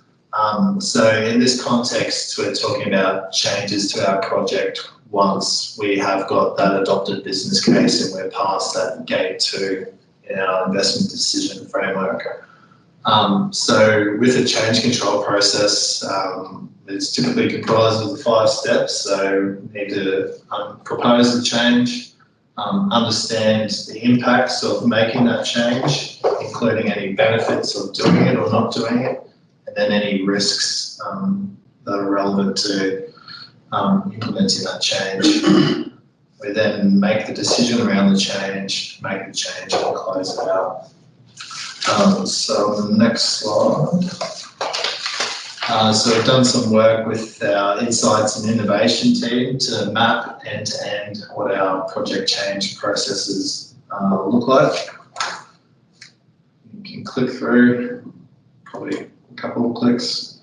This is as riveting as my PowerPoint animation gets, so sort of captured those 5 or 4 steps in this case within this workflow. So we've got a couple of swim lanes and roles in this process. The top one being the requester, the middle portion being our project manager, and then down the bottom is our project sponsor or delegated officer. So we'll find that most of the changes in the project are actually initiated by the project manager or the project sponsor.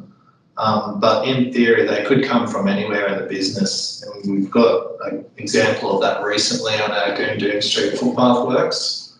We had one of our rates officers have a discussion with the construction lead on the job and identified that there was some water meter pit lids within that body of works they were doing that could or should be replaced as part of the work they're doing at the footpath at the moment. And it was quite a valid request for them to make, but without understanding the wider implications to the project, that sort of part falls to the PM to articulate in the impact summary. So our forms at the moment acknowledge a requester section, and that's just to get some basic information around what they see could be a change to the works. So we click through to the next slide. So proposing the change. So this is just an excerpt from our project change request form. So it has 3 sections, section A, B and C. This section A is really just the minimum information that the requester needs to fill out. And their requester could also be the project manager or sponsor in this case, but at the very minimum, if known, to input the project number and name, and then who's actually completing or requesting the change to the project, and then description of the proposed change. So it might be that we want to include some additional scope of works. Project manager might be advising that we need an increase to the whole of life cost of the project, or our schedule might be pushing out now from our baseline end date, and we have to look at extending that end date of the project. So when we're talking about change, it's to the baseline in our project management plan, and that the project management plan should more or less mirror the parameters that are in the business case as well. So we'll have a whole of life project cost estimate. We'll have some required milestone dates we have to deliver, and our understanding of the scope and deliverables of those projects. Next slide. As part of proposing the change, the requester fills out those details, which then goes to the project manager. They should then populate a project change request register with a unique identifier for that change, and input the details. And this change request or change register then gets updated following the decision process. So the next part is about the impact summary. And this is really where a lot of the legwork is done in our change request process. So it's important to understand the impacts of undertaking any change. It can really be detrimental to a project if we haven't understood the risks of actually doing a change. So to that end, it's important that the PM is consulting with the relevant stakeholders on the project. So if it's a schedule change, for instance, we might be liaising with Rowena as the funding liaison if there's funding applicable to a project.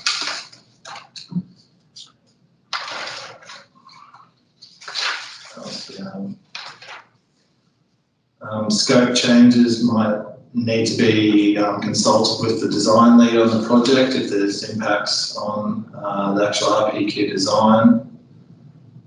and schedule changes could also need to be consulted with our capital works scheduler just to make sure that there is resource availability to implement the proposed change. So the section B of this form, again, is filled out by the project manager, articulates what the current baseline says around objective scope, deliverables, milestones, the whole life cycle costs, and then talks about what change is requested against those parameters. So you might have a scope change that then also goes hand in hand with a budget and schedule milestone change. So it's important to consider the other impacts to your project and make sure that we're comfortable with what we're getting into. This form, once it's filled out for section B, then goes to the sponsor to make a decision. But we've got a means in there for the project manager to actually offer a recommendation to the sponsor.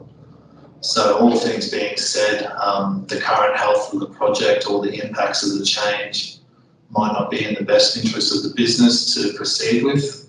The project manager can make that recommendation to the sponsor, but ultimately it's the sponsor's direction on whether we incorporate that change or not.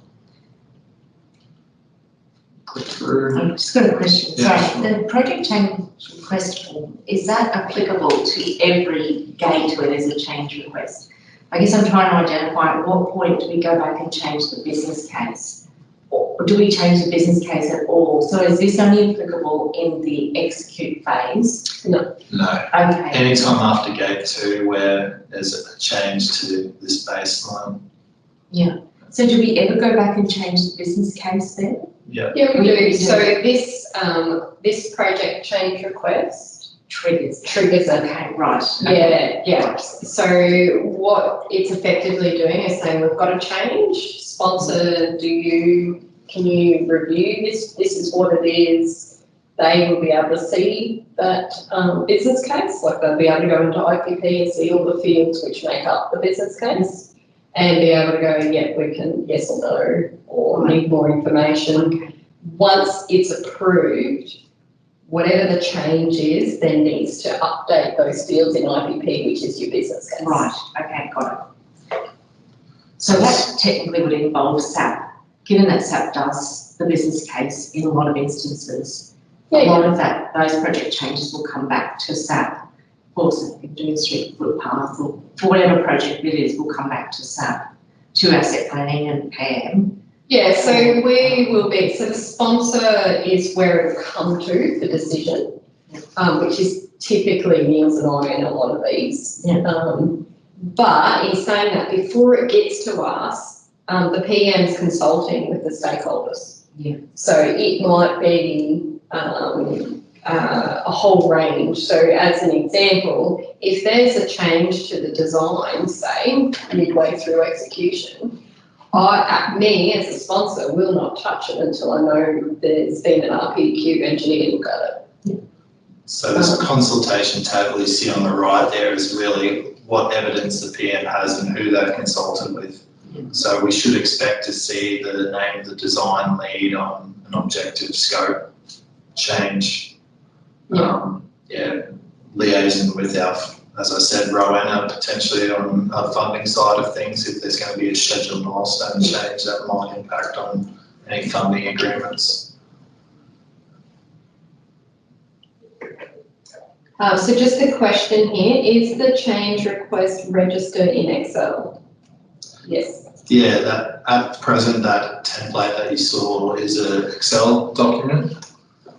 It's not something that we've got a SharePoint register or anything per project yet.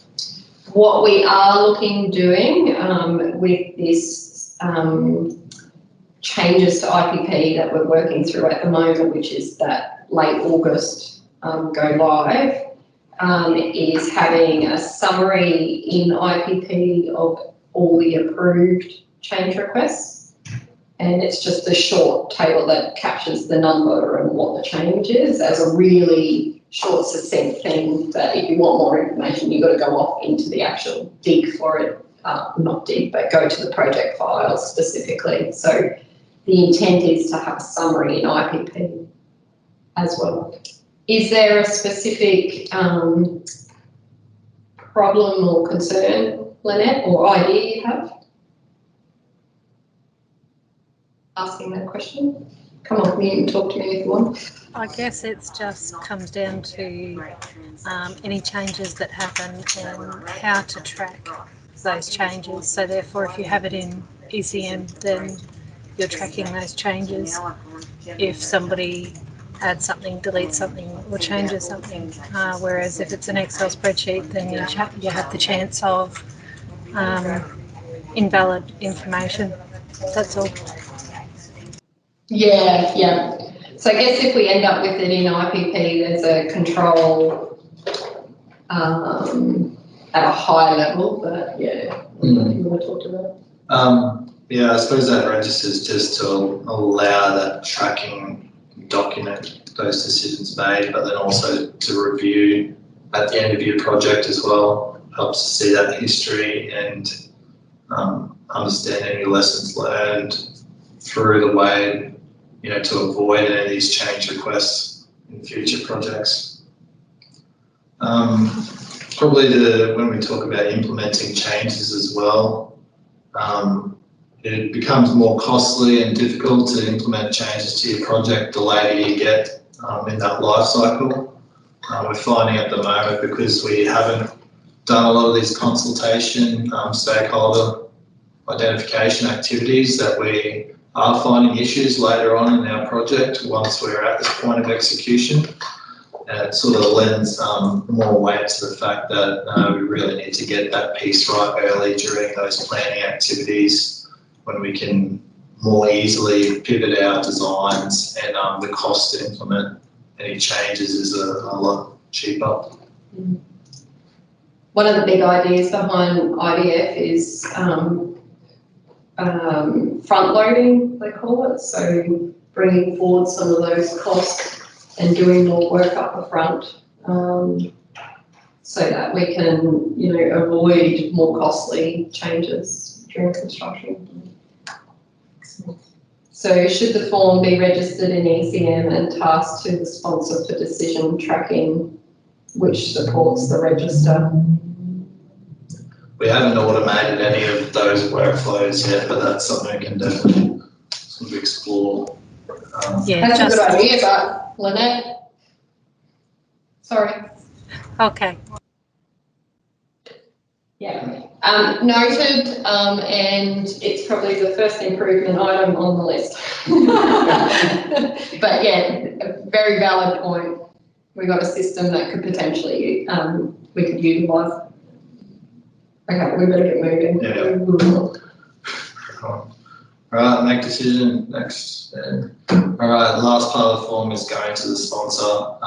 So review the information that the PM's provided, impacts, benefits of not doing, benefits of doing, gives direction around whether they're going to approve the change in full. It could be a partial approval in terms of only accept some scope item increase. In that case, we might have to go then review the information only relevant for those items. It could be conditionally approved on the basis that they then need to go to the portfolio working group and accommodate the change, or it could be not approved or go away and rejig your numbers. So if we were flagging we were going to exceed our whole of life costs, for instance, we might put up a project change request to the sponsor to seek additional money. They might refuse it and say, go away and de-scope our project so that we actually fall within that whole of life cycle costs. We might remove project objectives entirely. So there's a number of sort of levers you can pull that have other influences on your project baseline.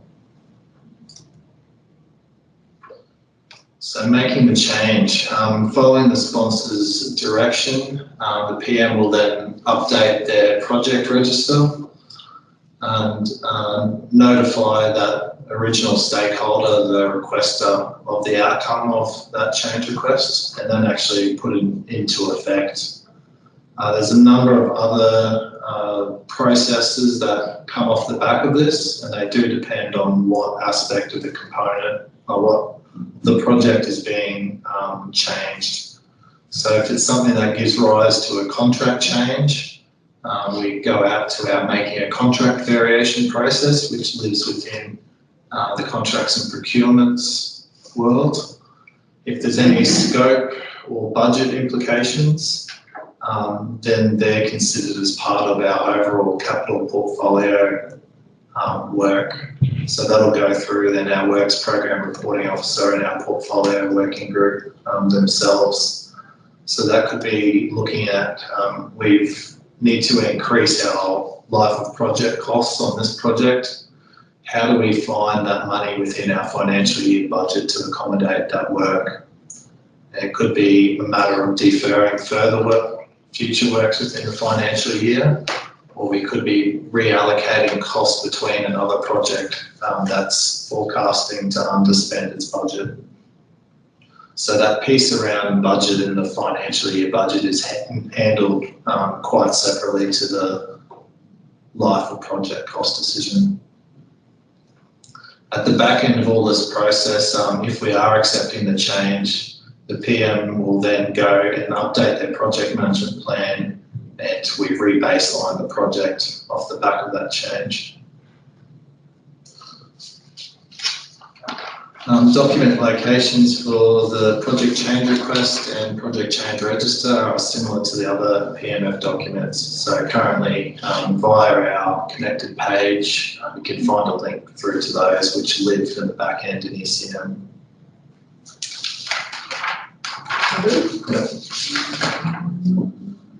Capital portfolio. I'll just add this picture in. Brody hasn't seen this picture. I'm going to talk to it. I've seen that table. I know, sorry, in the presentation.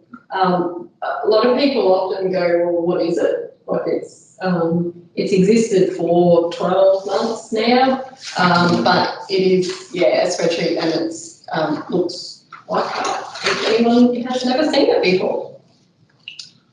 Yeah. So where is this one? I was going to ask a question for that report. Yeah. That is the 3-year capital portfolio. Where is it located? So at the moment, it's existing in a spreadsheet format. It's on our works planning scheduling SharePoint page. So Denisa, as the works program reporting officer, is sort of the document controller of that spreadsheet. But the intent is, and as we go to the next slide, what is the capital portfolio? It's meant to serve as our single point of truth for our capital works. So it contains attributes specific to the project, such as some of these fields from our business case and our PMP. So we'll have our milestone dates of delivery of the phases of the project, our life of project costs, some project health information, and then what our project team members are. So our PM, design lead, construction lead, procurement lead. So you're saying your intent is to make it visible to everyone, because I'm thinking this can be very useful where we want to see which it already is visible. It's already like available for anyone to go in and like as a read-only view permissions. I guess the benefit and part of this is to make that more widely known or true. accessible. Because this can be very useful for, like, say, works planning and scheduling when we're looking at defects, even ourselves, where we can see a group of defects that can be linked to a project that's going to happen, and we can say these defects can actually be completed as part of the project. So that information is quite critical for going forward for maintenance. And It for has us to know that as well. Has a decision been made of whether it's going to move from its current location, or can we share that link?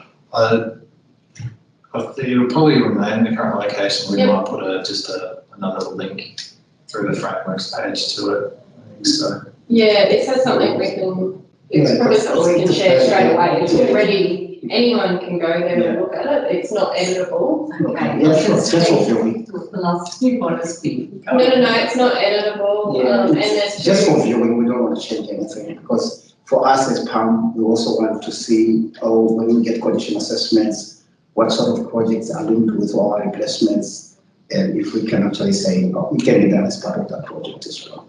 Yeah, and that's some of our longer term of planning, scheduling as a centralised function. We can see where it can enter our schedule and take advantage of. You know, we've got this crew mobilised for this work. So whilst they're there, you can do this additional stuff.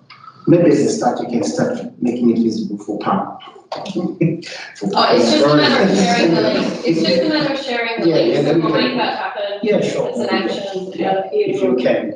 Absolutely. Sure. Yes. So that portfolio is a collective view of all our projects that are, you know, in that 3-year window, and it's all the ones that have that gate 2 approval and business case adopted. So as part of that, we've got cash flow forecasting monthly for the life cycle of that project, and collectively at the portfolio level, that rolls up to inform our financial year budget, which council adopts every year. Who's accountable for its day-to-day operation? So this, by and large, is the works planning scheduling team. And we also then have as an additional group, the capital portfolio working group, which is made up of the manager works planning scheduling, manager asset governance, manager contracts procurement, systems modelling metrics specialist, and strategic grant specialist. And so that's the group that's looking at a forward view of our schedule, deciding when works enter our portfolio from the outer years. So that'll be that continual rolling portfolio of that 3-year view, and it'll pick up those projects that have got that gate 2 approval in the outer years, so we can start to schedule those and do work on them as they're needed to commence those projects. That'll also be the group that decides around urgent projects entering the portfolio. Not so much deciding if they'll enter, but how we accommodate them actually entering our portfolio. So where do we find the money now to fix up this Auckland Hill landslide? What's it mean for our resourcing to undertake this additional work to what we've adopted? From our owner's perspective, it also allows us the means to look forward to what potential external funding's on the horizon and align our portfolio schedule so we can take advantage of some of these external funding grants. Alright, so integration of capital portfolio.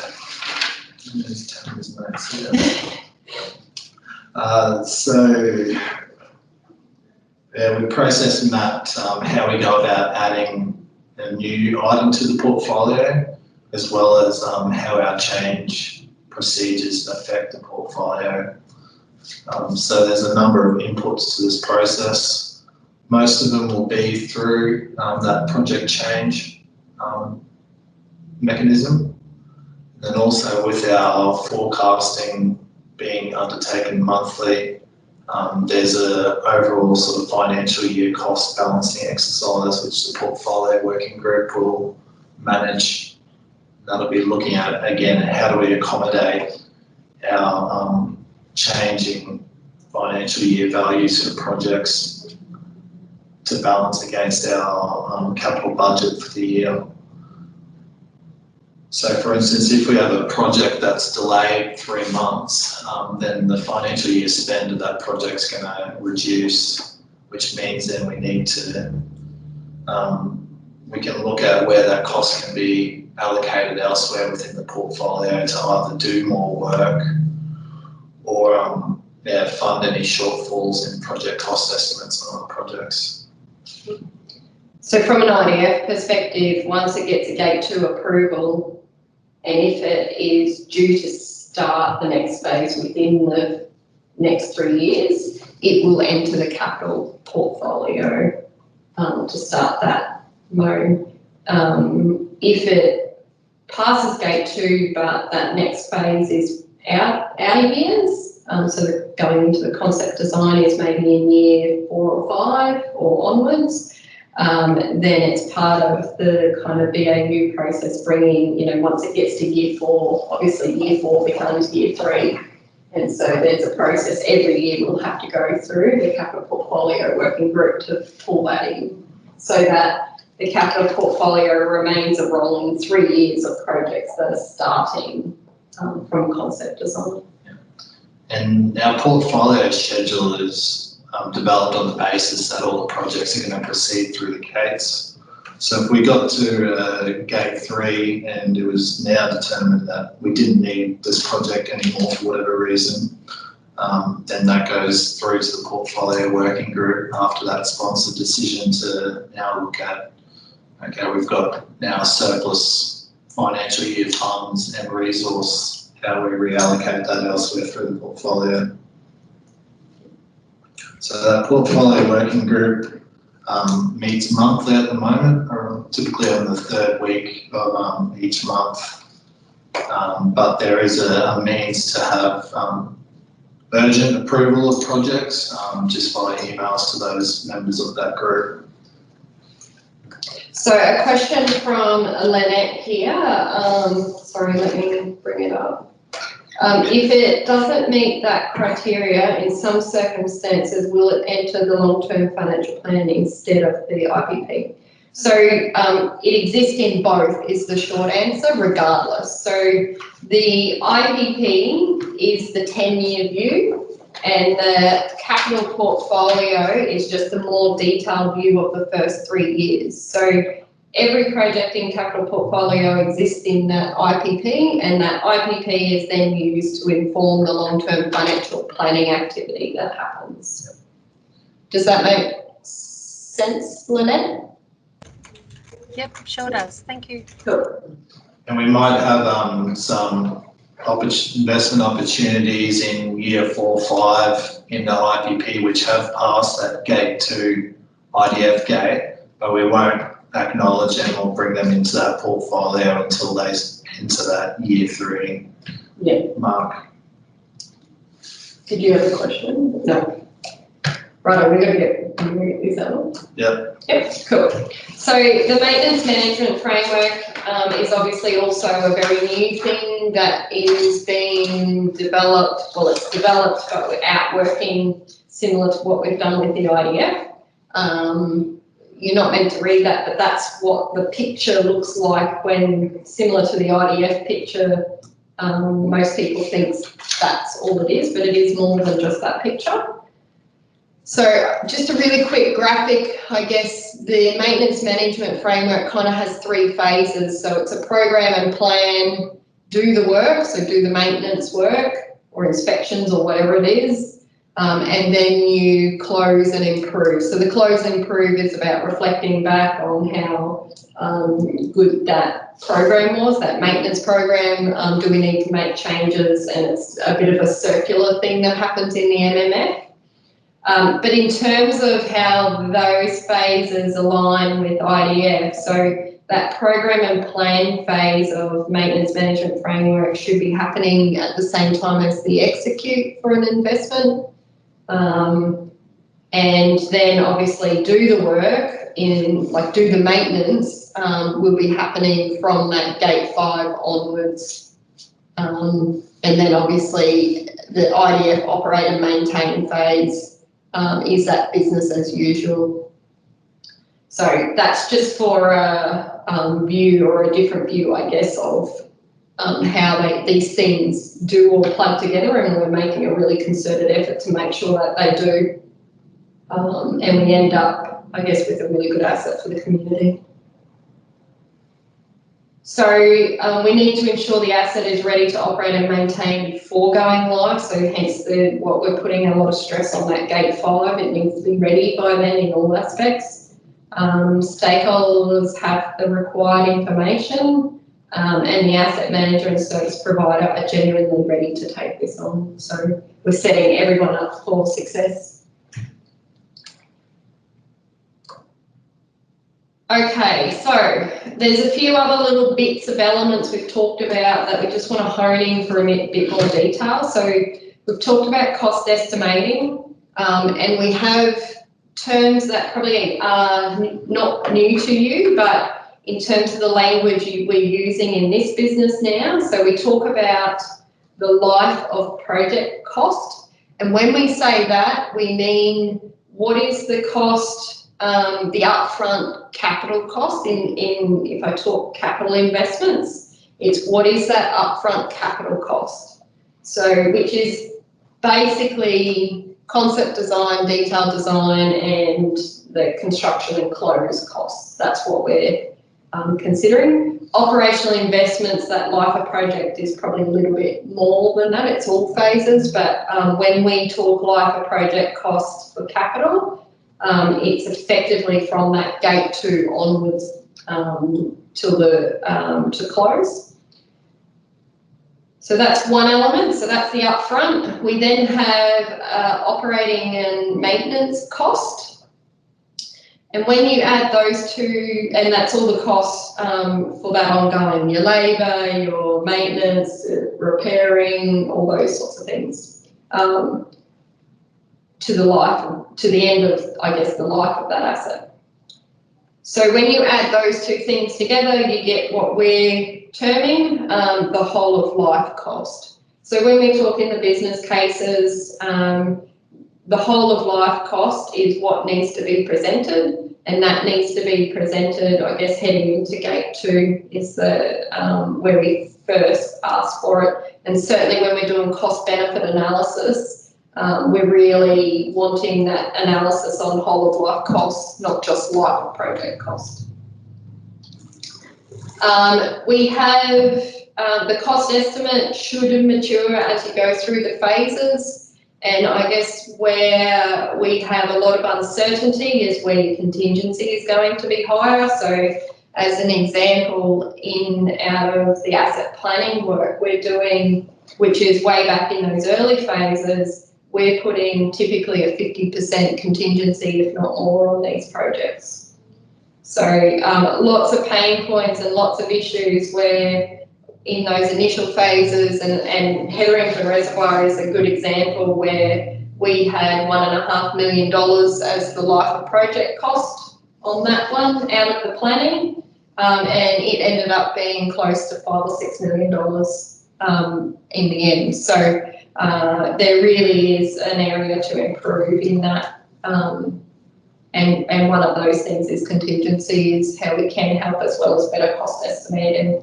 So there are tools we're putting in place, and there is one around that estimating that whole of life cost, and particularly how do we actually come up with this operate and maintenance costs when we probably don't have the data behind it of our own history.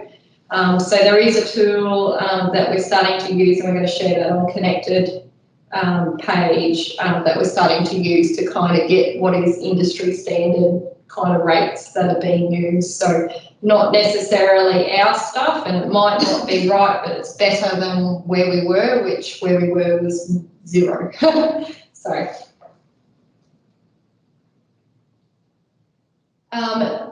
was there anything else you wanted to add on cost estimate? Maybe just that risk piece again. One of our select concept engineering deliverables is that risk register. It is really important we're developing that early so that we can reduce our risk through that planning phase, and that helps then probably lower our contingency we need to carry on the project. So for example, if it was a new water main, we might have risk of your ground conditions and excavation. So therefore, through the design, you might be undertaking additional geotechnical investigations. So we've got certainty of that material and reduces our overall risk when you get to that execution phase, and therefore the level of contingency budget we need to hold against that project. Okay, so stakeholder engagement through developing all of this over the last 6 months. Will this be done in Beacon or only once project approved? Beacon, Shelley, you'll be glad to know. Yeah, if you can hold 2 seconds, I'll answer that in the next slide, I think. So stakeholder engagement, I heard, and many other people heard that we're in the consultation through developing this over the last 6 months.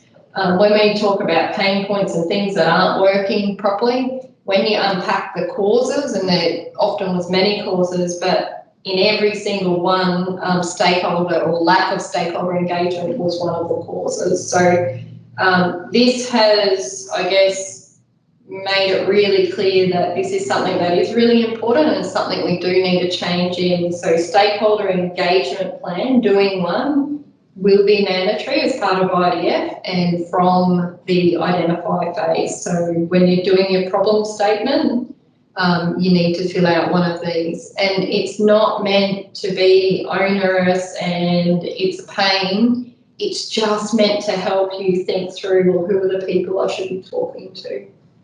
And as there's already a number of examples of these that are being filled out, and as we get more, we'll certainly share them as well to make it a bit easier. And as I said before, there's always going to be at least one stakeholder on that list, and that's the person who's going to end up operating this thing. Again, it's a conversation and it's a balance between how much you get them involved and acknowledging that everyone can't be in everything, but this allows you to identify how much they should be. And it might just be keep them informed. That's it. Once a month, give them an update. That's all they're seeking. And this tool is consistent against both the project management framework and the business development toolkit as well, so it uses that same stakeholder engagement plan. So just as a really quick example, I've just extracted how you fill this in and done a bit of an example based on that Calliope reservoir. So it's in two sections, so it's identifying who your stakeholder is. So I've said one of the stakeholders is the service provider, and I've specifically said manager of water program delivery. The next bit is, well, what is their needs or their expectations? So in this instance, their need is a fit for purpose asset that solves the pressure problems and is able to service the customer. Their influence, and this influence and interest is based on that graph there. So I've said that they're 4 and a 4, so they have a high level of influence and interest, so we've got to manage them closely. So they're a primary stakeholder. So we're managing them closely, and then it's how will we engage the stakeholder. So this is where you might actually have a conversation. So I might ring Clint and say, hey Clint, you're a stakeholder, how do you want to be included? And different phases this will change also. So at the start you might say, hey, just include me for information, and if I want to be involved I'll contact you.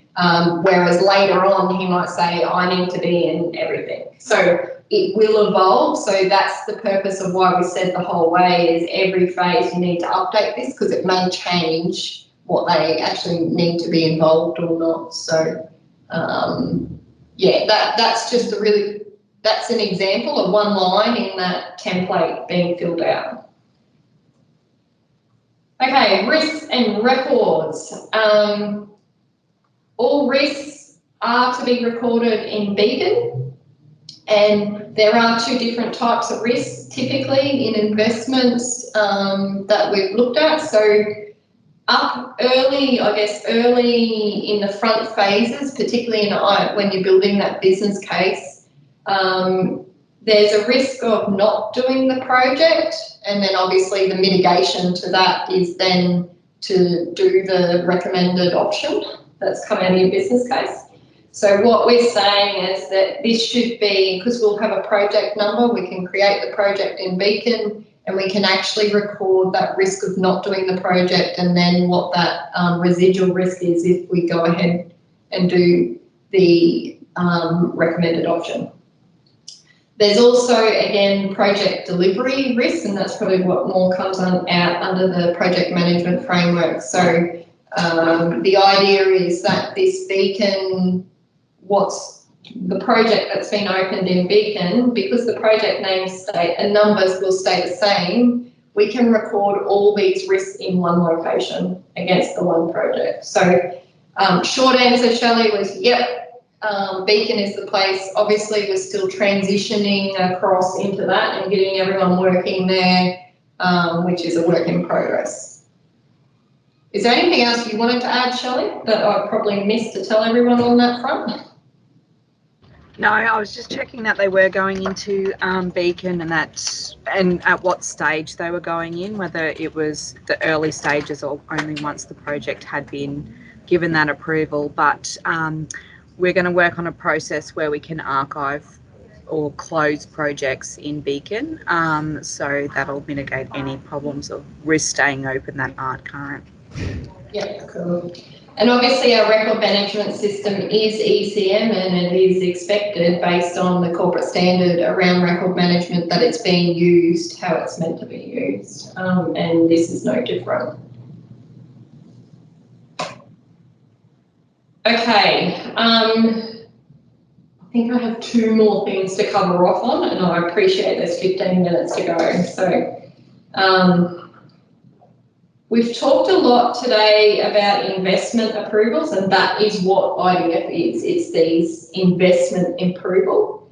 And there's been questions around budget and how that fits in. And then obviously we have contract approvals that happen as well. So this is something new, I guess, and a new behaviour and culture we're bringing in with IDF, or comes with IDF. And that is that these are 3 different things and they have different purposes. For a long time, we have operated in the space where investment approvals and budget approval are the same thing. So what I mean by that is once I have my budget adopted by council, I have the right to spend it, what it's for. What we're now saying and what IDF will bring is even though your budget's adopted and it's sitting there on the list to do, say, a design of the water reservoir, until you have the gate approval that says, yes, you're able to now start that next phase of work to do the design, you can't actually spend that money, if that makes sense. So, and I know that may sound like it's just another level of red tape, but it's trying to get us away. It's not, I'll answer my own question. It's trying to make sure that these investments are valid and we're just not spending money willy-nilly either.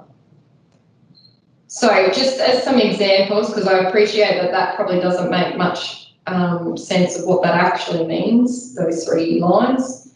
So there really is 3 situations where this comes into play,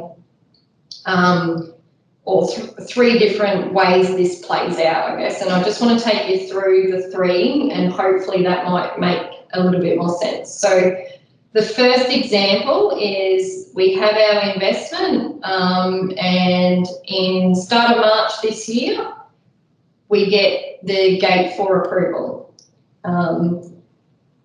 I look at the 2021 financial budget, so I've got approval to go and execute.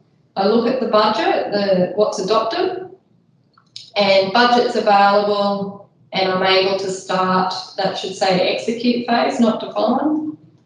We didn't do a really good copy paste, did we? So we're able to start the execute phase. So we're able to construct this thing. So we just continue on our merry way. We start the execute phase on the 2nd. By the 10th of March, we've got our RFX done, which is required for the contracts and procurement process, and we send that off. And then that goes through its own process to get the contract set up, and obviously the financial delegations come into play with that process in terms of who's signing off RFXs and all that. So that's probably the straightforward where budget approval comes prior to investment approval, and then we go and get a contract. Okay, so situation 2, and example 2 is now where we get our gate 4 approval on the 1st of March this year. We go to the 2021 financial year budget that's adopted, and there's no budget there to do the execute phase. or to construct this reservoir. And that might have been because we assumed or we forecast that we wouldn't do the construction of this until 21-22. That's why there's no budget in this current financial year.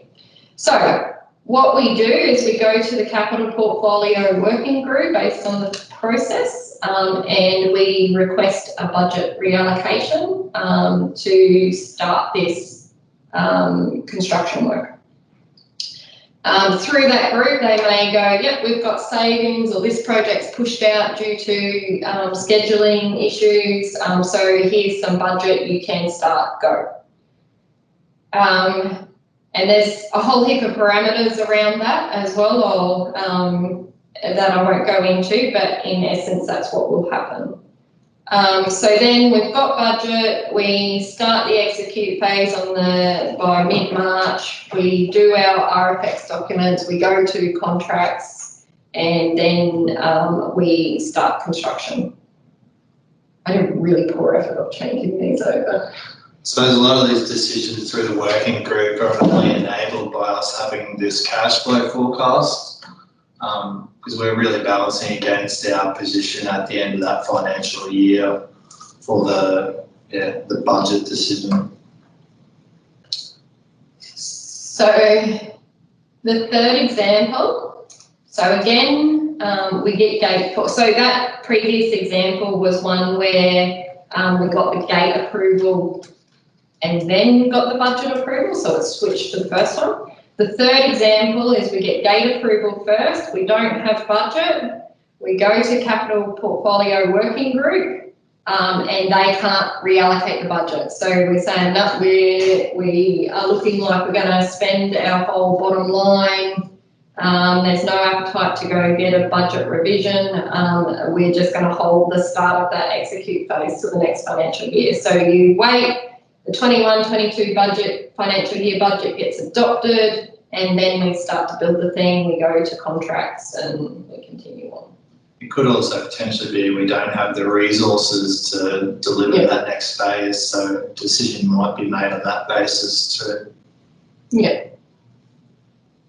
So that is, and I'll fix up those examples and re-put that up because they were pretty poor. Those, I've got everything jumbled up, but the essence is they're the types of situations we'll be in between the approvals.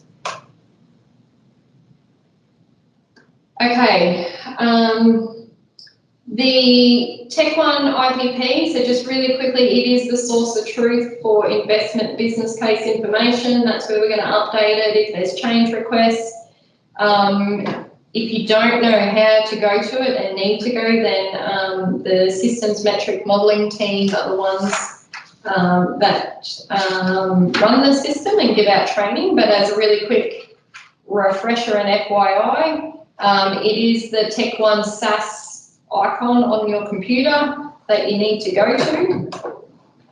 When you go into it, it will look like that. It is currently on this CI in the Cloud Corporate Enterprise Suite. You click there. You then have to go to My Workplaces, and it's called GRC Internal Project Planning Entry. And so for anyone that was wondering what IPP stands for, that's what it stands for. When you click on that, this is the front screen. You can then click on that review all IPP items, and then you can start to search and look through the whole list. So it's certainly, if you need any assistance, there's a number of people that are more than willing to help you with that one. Okay, so 2 slides. Future action, so progress over perfection, absolutely. We are putting in place monitoring so that we can improve the IDF, so the framework itself. On Connected, there will be a place where you can actually lodge improvement ideas or issues or concerns that you want to be considered for future improvements. And that is also, that's not only IDF, the PMF also on their pages has very similar a form that you're able to lodge that type of stuff. So in the IDF space, we've got IDF champions that will be utilised. So the the governance team will pull them in to help solve little issues from time to time. In the PMS space, what do you have, Brody? The PM Project Management Framework Working Group. So we've got 6 business champions within that group as well. So if you go via our connected page, you can see who they are. And again, we've got that means just through a SharePoint list at the moment. If you have any suggestion ideas, just populate them in that list, and that working group can review them periodically as they need. So we do have the corporate standard, IDF corporate standard will be reviewed in the next 12 months rather than the normal 3-year period, and that's to facilitate knowing that this is work in progress and things might come up and we might need to tweak and change things. It also will facilitate the fact that operational investments will come online over the next 12 months as well, and depending what that looks like, there might need to be changes. The IPP data cleanse, absolutely, there's a whole heap of legacy projects that sit in there that need to be looked at. Not only there's all this data that needs to be entered for them, but also we know and we have a low confidence around their need as well, so reassessing that. So we're working on what that looks like and how we do that and by when. Prioritisation model, so there is prioritisation fields that we do have to fill out in the business case. We accept and acknowledge that it's not working real well for us, and there's got to be some thought into how that happens, and that'll also enable us to shift from purely making just decisions about investments on their own merits to being able to have a view of, well, if I make this decision, what impact does that have on the whole 10 years? So that's the next progress we're going to make, is unlocking that ability. And if we've got competing needs in our IPP and then a finite either resource pool or budget, how do we whittle down this project list to what actually gets endorsed from a financial year budget perspective? Yeah, so again, in an effort to make sure that every year we're not culling project lists to get into a capital budget. Okay, and the last one is benefits realisation. So it's a new thing that's coming through at the moment. We've got a template for benefits benefits management, so to help us identify them. We're in really early stages of that, so how we actually do that and rolls out as a future piece, but it's certainly something we're talking about. What is next? Do you want to be an IDF champion? So we are, I guess the project team, by the nature of being involved, are champions. For me, everybody, I would love to be a champion, because that means you know what it is and how to use it, and you're able to help others. And if we can get to a point that we're all champions in this, then that's my perfect world. So if this has resonated with you, doing this training, and you are really keen to see this succeed, and you want to help and you think you can help, then I would love to hear from you. Being an IDF champion is really, it's really on an as-needs basis. There's no set monthly meeting or anything like that. It's just if Brooke, as the lead of IDF, has issues or there's improvement ideas, she can pull in the right people to help thrash out and work through those issues. So email me if you're keen, if you want to know more. There'll be further stuff coming out about it, but yeah, keen to hear. We go live by the 1st of July for Capital. And yeah, any feedback, improvement ideas are via connected, and please go into this with the view that it is there to help you. It isn't perfect, I know that, but let's raise up where it's not perfect and see what we can do to make it better. Yeah, any questions?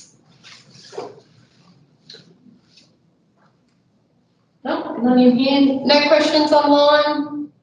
Any feedback? This is the first of 3 sessions, which you don't need to attend the other 2 since you've already come to this one. Any feedback or tweaks I should be making? If you don't want to say it online, send it through to me. I really... No? Okay. Probably Salisa, just for the benefit of people that have not had exposure to IDF and some of the acronyms that come along with that world, it might be best to explain what a PM is and a PMF and an IOC right in the early stages. Yeah, because I know some of the people listening in today actually had trouble working out what the acronyms stood for. Yeah, cool. Very good feedback. Thanks, Vicky. Well, else? You didn't want to say anything? No, beyond this though, this session is going to be sort of, well, from the recording shared, and I think individual modules be made available if people do want to put themselves through this again in their own time. But yeah, definitely access to those champions will help with the continued understanding and embedding this across the business. Yep. Okay, righto. Thank you very much, everyone, and I look forward to turning you all into IDF champions. All right. Thank you. See you, everyone. Thank you.